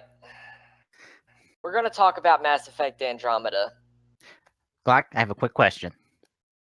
I'm 50-50 on I'm on the fence at the moment. Okay, I was about to ask. Anything to do with your question?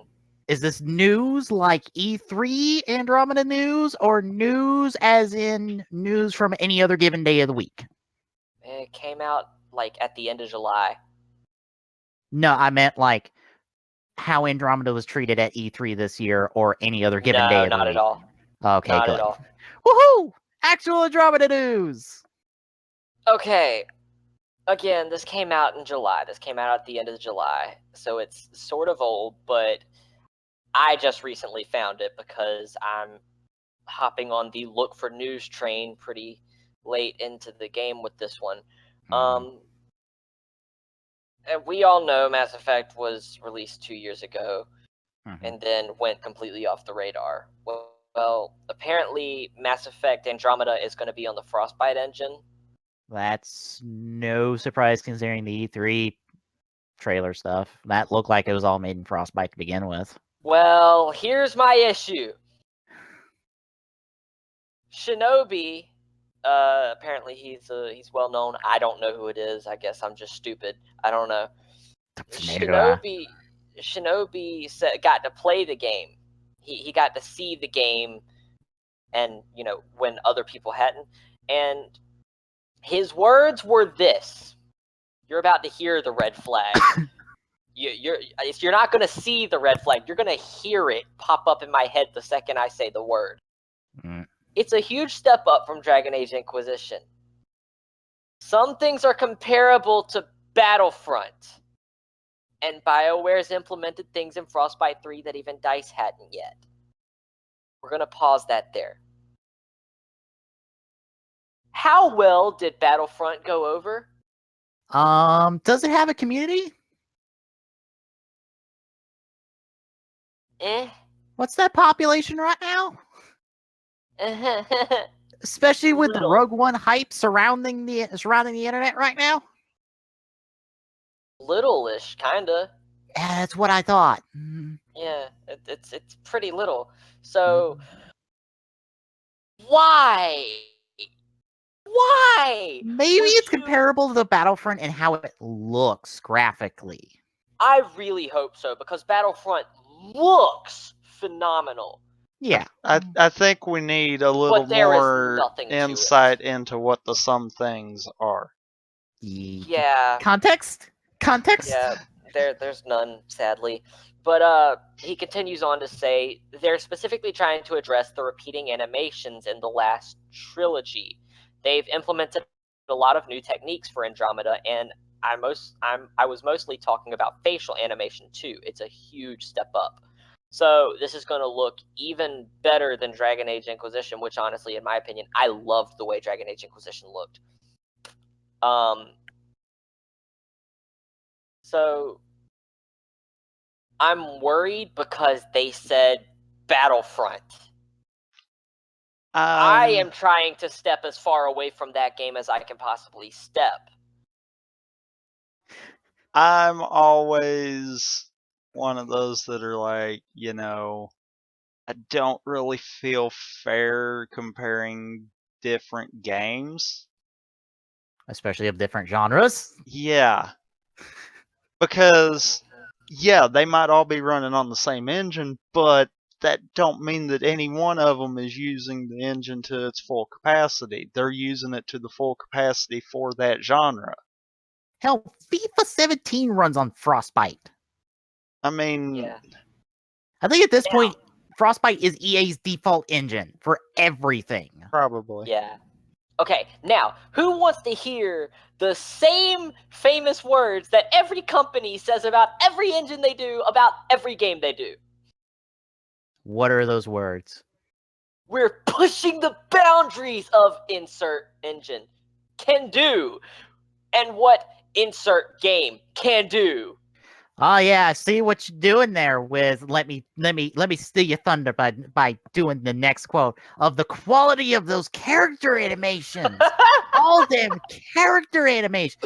Why are we not talking about fucking gameplay at all with fucking Mass Effect Andromeda? Why are we so not talking about what we actually fucking do in this godforsaken game? Because they screwed up 3's ending enough to tick people off, and they're like, okay, you know what? We're just going to say, hey, look, it looks pretty. Look, it's pretty. Look at it. It's pretty. Buy it. I mean, look, outside of that one rumor we talked about so long ago, has BioWare ever talked about what the fuck the gameplay is in Mass Effect Andromeda? Have they? To an extent, they talked about the fact that it's literally the idea behind it is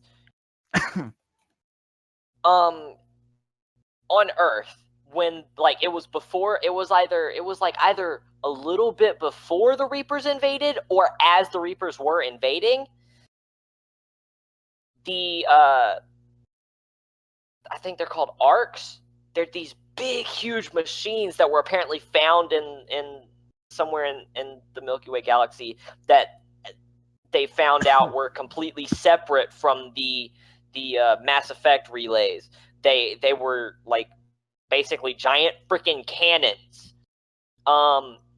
They use these arcs to launch people from the Milky Way galaxy to the Andromeda galaxy.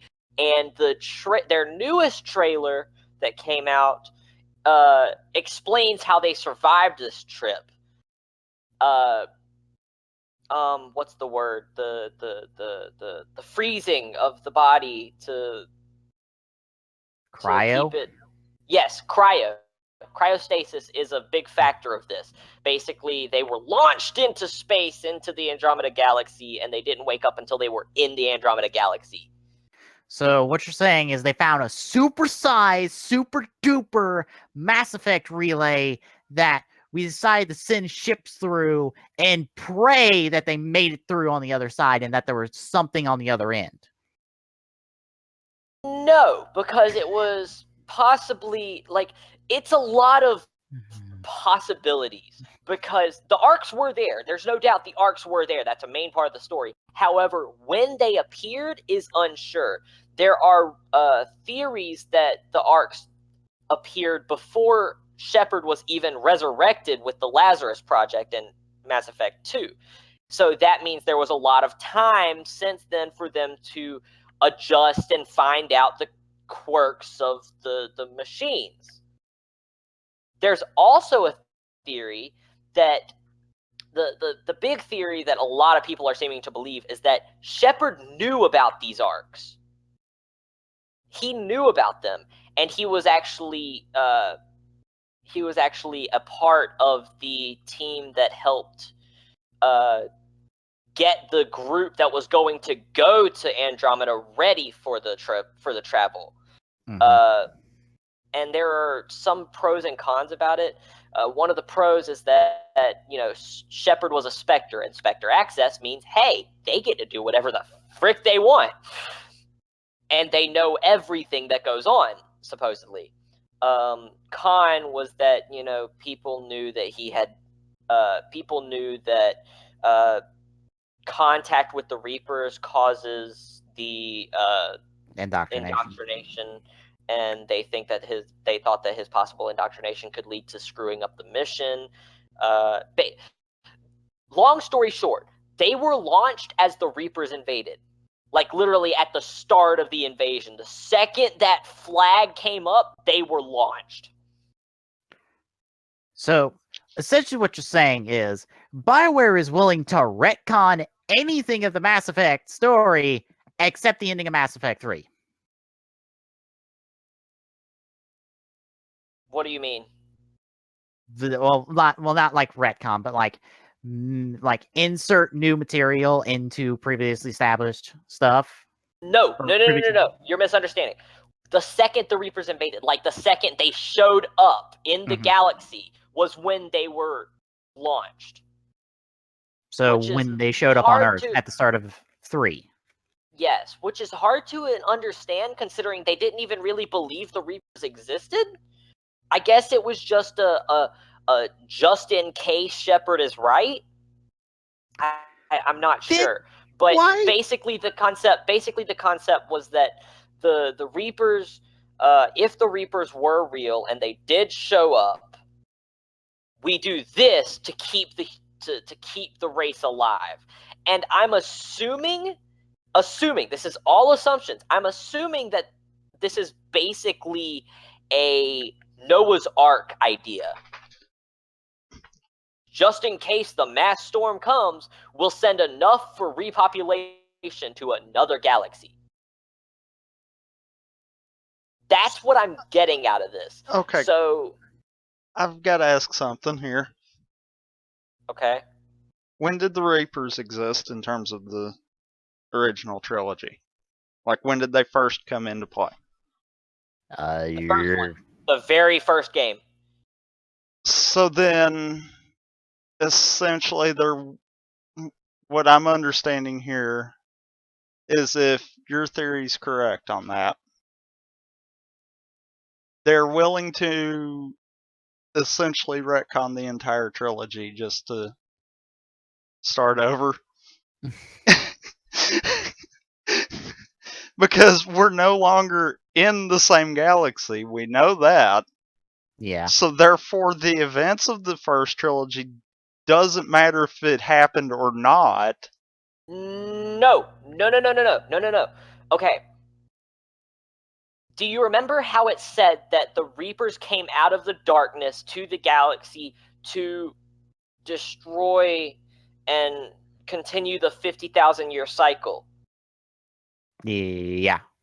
The theory is that the Andromeda galaxy was the galaxy right before the Milky Way galaxy to be hit. So you're basically starting all over.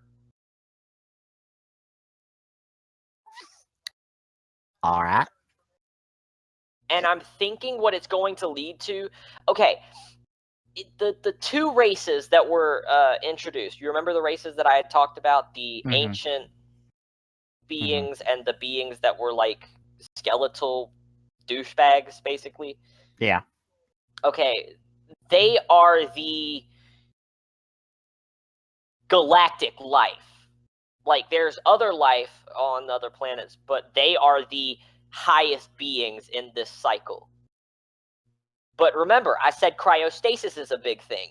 So we don't know how long it took for those ships to get from the Milky Way galaxy to the Andromeda galaxy. That could have been long enough for the Reapers to possibly become a threat again. See just where I'm still going? seems, yeah, it just still seems weird. Though it's like we're inserting the fact that this Plan B existed the entire time, for the entirety of Mass Effect 3, and no one said 2 words about it because apparently no one knew about it or wasn't going to say anything about it because it's not important. According to the theory, it was so highly, only the top people know about it, that the theory also states that there's a very big possibility that not even Shepard knew about it. And it is Shepard's story, so nobody could have known about it. If Shepard was supposed to be out of the loop of it, that would explain why you wouldn't know it. Because even though people higher than him would know, it would still be classified to him.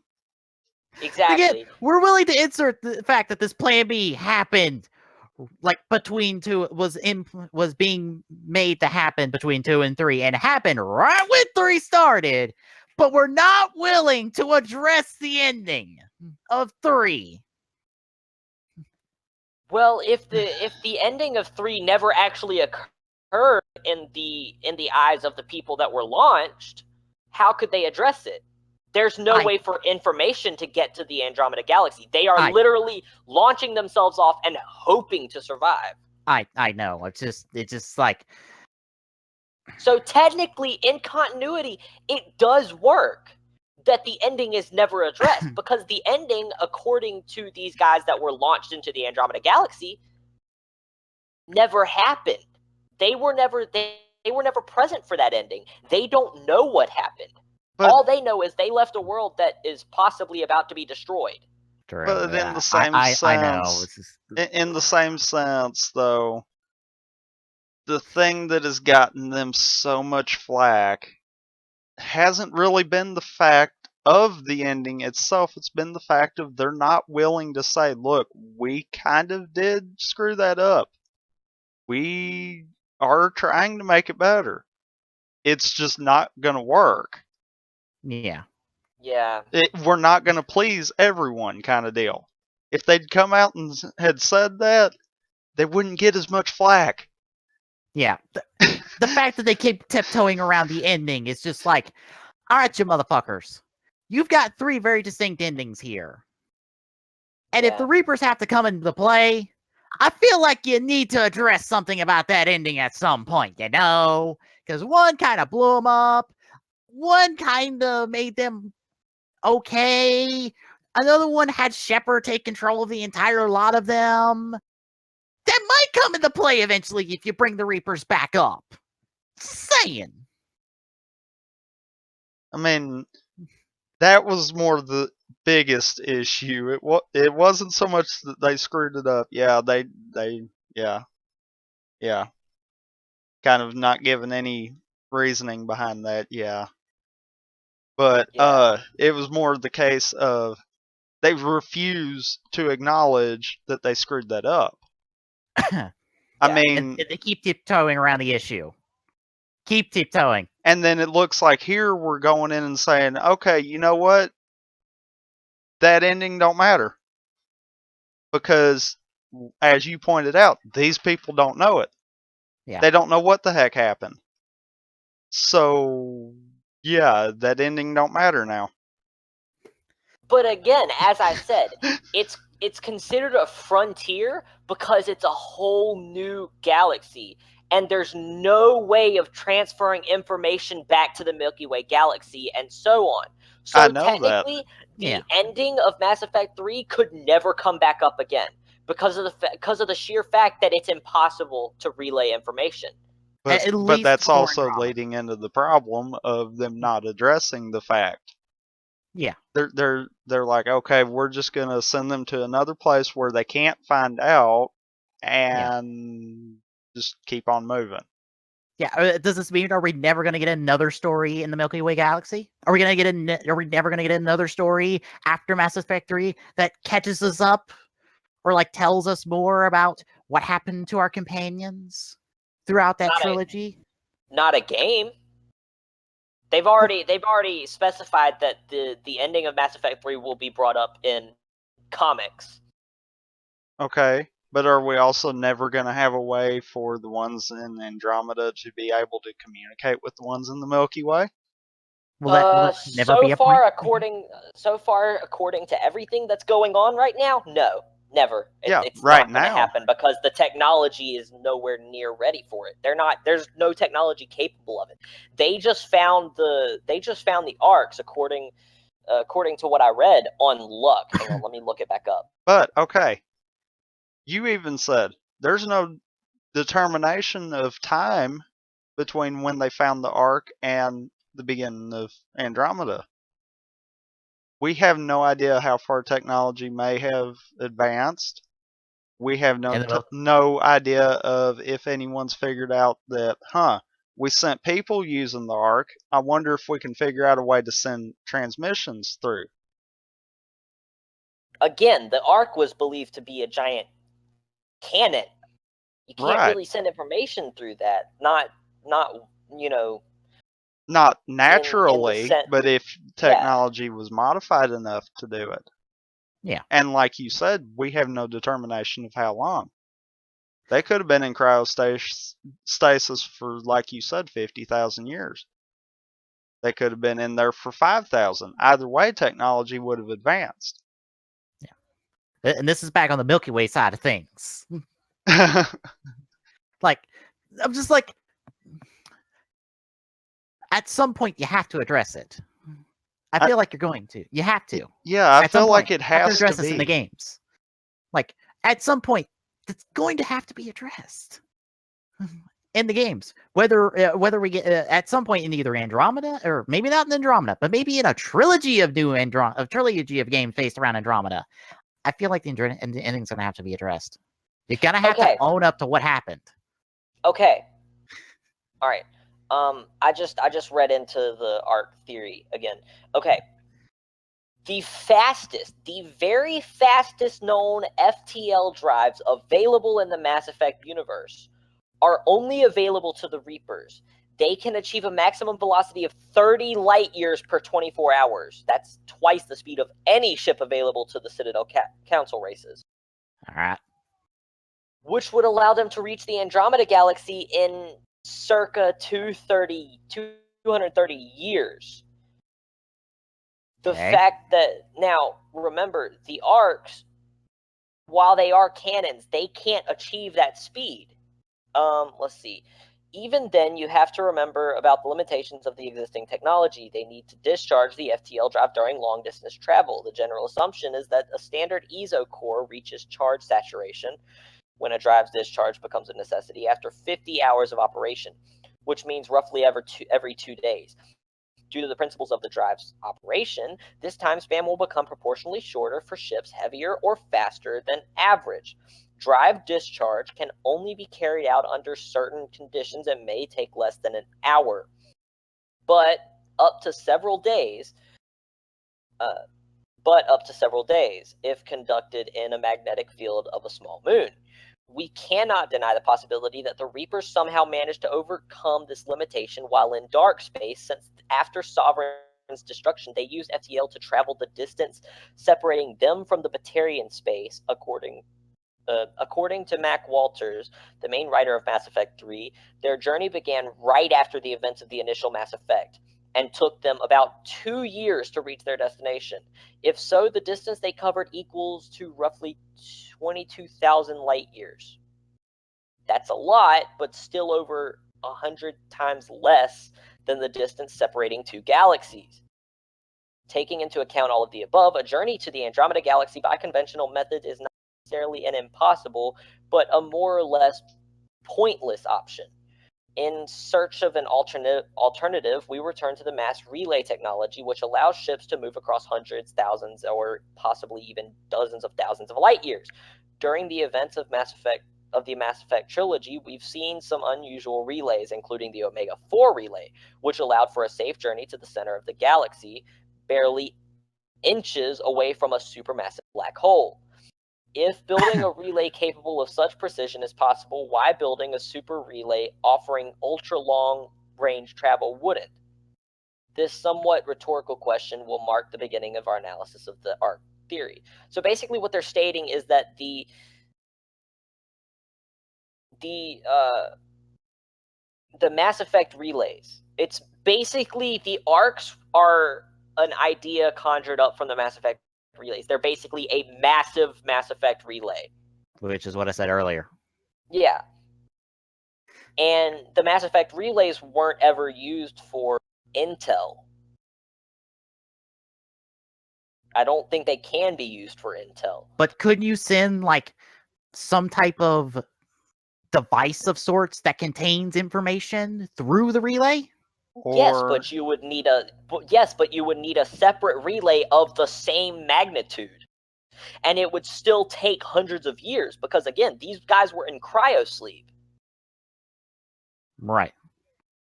And cryosleep is only used if it's a journey long enough to kill them under normal circumstances. question. Right. How long did you say it would take the Reapers? The Reapers? to It would have take about gotten there? 230 years. Okay, so Aren't there a lot of- we know at the minimum it would have to be 230 years. You do Yeah. realize that's 230 technological advances, because technology is out of date every 11 months. It would actually be more than 230, but I'm being generous. But on top of that, again, these guys were out of contact. 230 It doesn't years. have to be a technological breakthrough on Andromeda's side. You see what Well, I'm saying?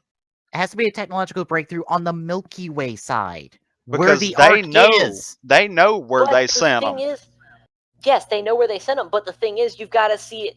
Okay, for two people to communicate by a computer, both people have to have a computer. Who said they had to both have a computer? Who said?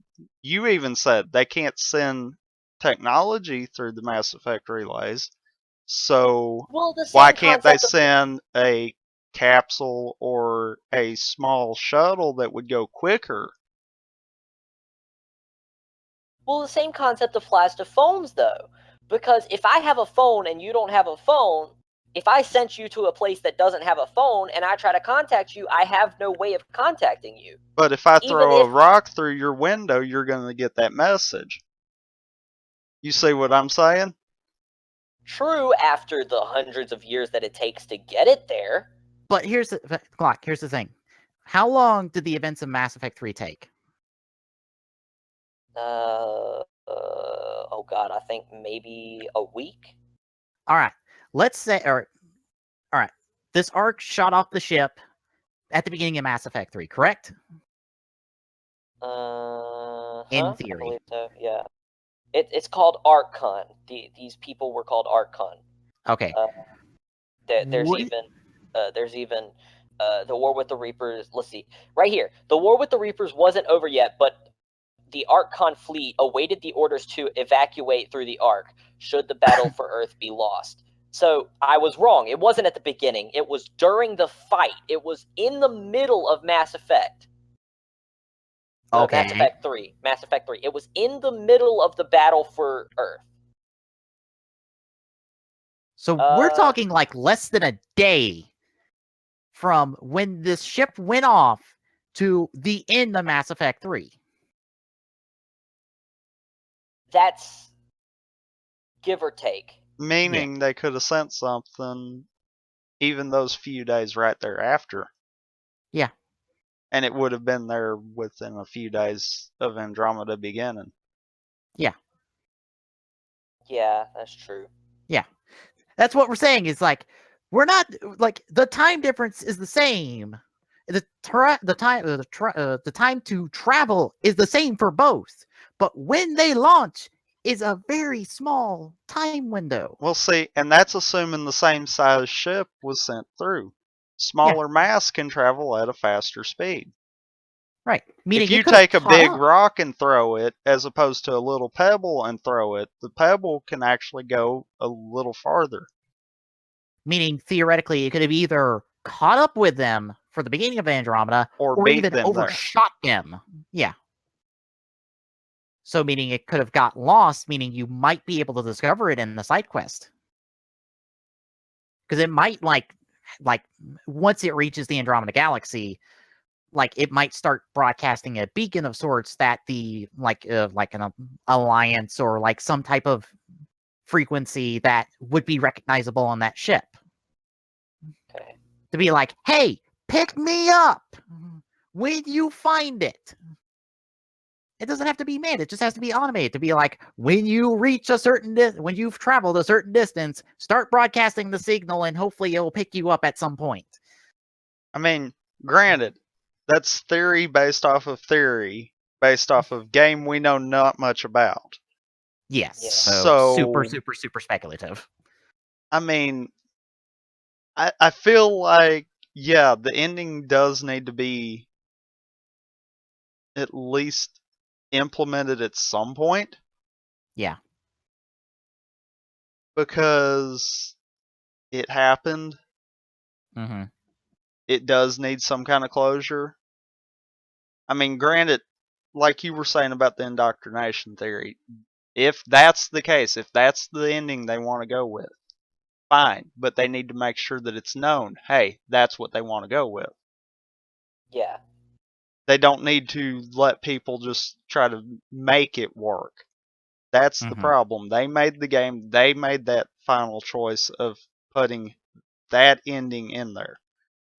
They need to own up to it and be like, okay, we did this because of that. Yeah. They need to pick an ending so that at the very least we can move on with the story, with any story they want to do in the Milky Way galaxy. Because if not, they can't move forward. They can only tell a story that is either in the past, that is in the past. They have to address the ending in order to move the story forward in the Milky Way galaxy. If they want to tell any story with any character we give a shit about, because we don't know anybody from Andromeda, and we ain't fallen in love with anyone from Andromeda yet. Either that, or even if they just want to have that alley open.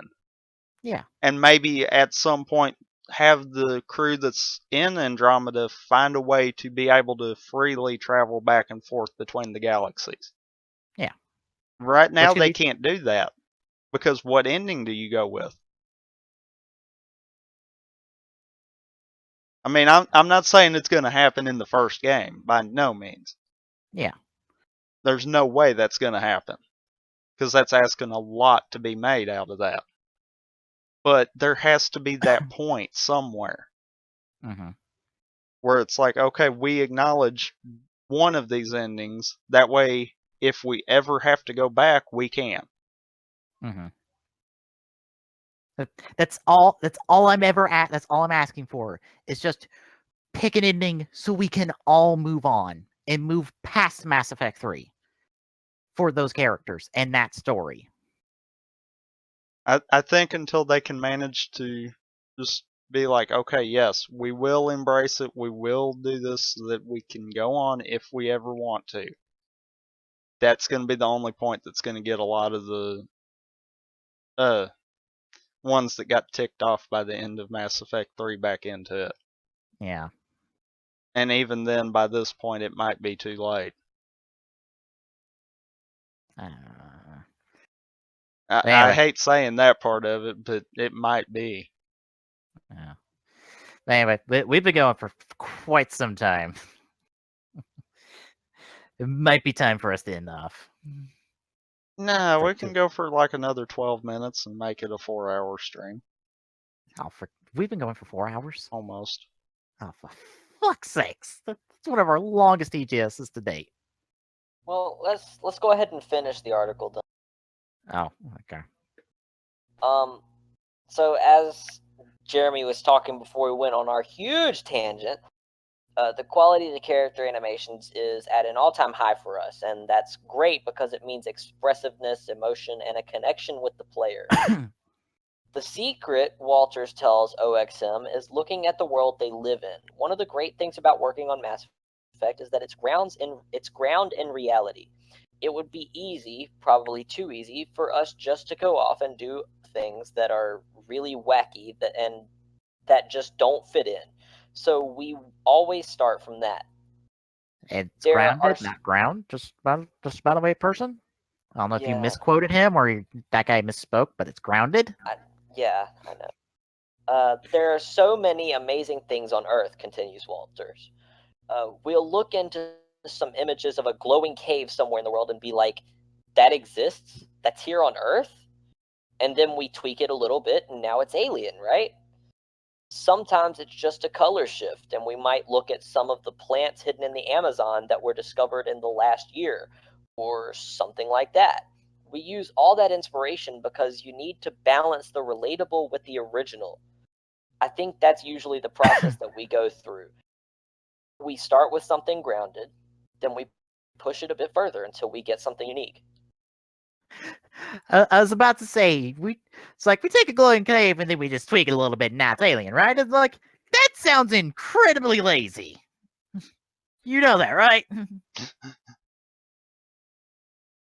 Just saying. That makes it sound like incredibly lazy what you do. Yeah. Yeah, Yeah. the description could have been a little better. Phrasing? Just a little bit? Phrasing? Yeah. Yeah. I mean, I get it, though. They take stuff that people take for granted and kind of Mess with space it. it up kind of deal. Yeah. But there again, by nature, we really don't have a good grasp of what is out there.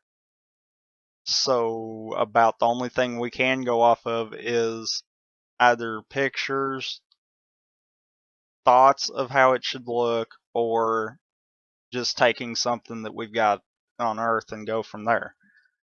And all I'm going to say is, you might say that raining diamonds might be wacky, but that's what's happening on Uranus right now. That's actually a thing. I believe it's Uranus. It's Uranus or Neptune, one of the two. One of the two. I'm like, you don't be afraid to go a little bit out there. Because there are some out there things. Well, it kind of gets back to what I was saying about we don't really know what's out there, so yeah. Hey, BioWare, how about you consult NASA a little bit? I'm sure they have like a stack full of, here's some weird things that we know exist out there. Take your pick. Oh, and I'm sure they've got some classified things that exist out there too. Yeah. I mean, I'm not gonna disagree with that part of it either. There's probably some stuff that we really don't need to know that's out there. And I'm not meaning like life out there or something like that. I'm just meaning weird, wacky things that if a normal person saw it, they'd be like, what are you smoking and where can I get it? It's like, this goes in the pile of, we never talk about this outside the office, but we're sure as hell gonna laugh about it. I mean, hey, whatever works. All I'm saying is, like, the thought of, like, we don't want to get too wacky. I'm like, let's be honest, there's some crazy shit out there in the universe. Yeah. Yeah. Just because it sounds wacky out of context doesn't mean it is. Yeah. But besides, you should never take yourself too seriously, and Mass Effect should never take itself too seriously. Should I point to the meme of Shepard in, his favorite shop on the Citadel? Or Tali and Garrus having the conversation in Mass Effect 2 about elevators and how long they took? I'm sorry, but don't be afraid to laugh at yourself, BioWare, when it comes to Mass Effect. Comedy is good for the soul, and it's good for media. When you don't have comedy, you have Batman v Superman, and that's an absolute piece of shit. Beautiful. I'm sorry, how many jokes are in that movie? How much comedy is in that movie? Because last time I checked, there's about, 5 lines worth laughing at? Wow. Yeah. Anyway, I think we're good. I know I'm good. It's like 2 o'clock in the morning. So, we all good? Yep. I guess so. In 2 weeks. Actually, less than 2 weeks at this point, since it's Saturday technically for 2 of us. 3. 3. I'm Heck, not yeah, 2 3 of hours us. behind you. I'm 1. 3 of us. My bad. 3 of us. Don't mind me. You're 3 of tired. us. I can tell. Yeah. For 3 of us. Come back in 2 weeks. I'm sure there'll be another Aloha Forecast. Oh, there will be. I'm If there's almost not, positive. I will dedicate an Aloha Forecast to whatever the stupidest Pokemon Go article I can pull for those 2 weeks. That's what you ought to do. If there is literally no Sun and Moon news, I will literally dig up the dumbest Pokemon Go news for that 2 weeks, and that will be the Aloha Forecast. Oh my god, the dumbest Pokemon Go news. Whatever I can pull, I'm sure there'll be something. Hey, I already got something from the Athens newspaper up here. They have Pokemon Go thing in there. It's actually an illustration. It's really funny. I need to scan it. But anyway, that along with whatever the hell happens, because God knows what happens in the gaming industry, because anything can happen, man. I bet we'll have more NX rumors. That's almost a guarantee at this point. I know it. But anyway, for Glock and for Tommy, I'm Peace. Good night, everybody. And we'll see you in 2 weeks with more gaming news talk. As always, you can find the Gaming Saloon on our site at tgsnetwork.org. Don't forget to follow us on our social medias, on Twitter by following at TG Saloon, on Google Plus at google.com/plus tgstsr.org, and on YouTube at youtube.com/TG Saloon. Till next time.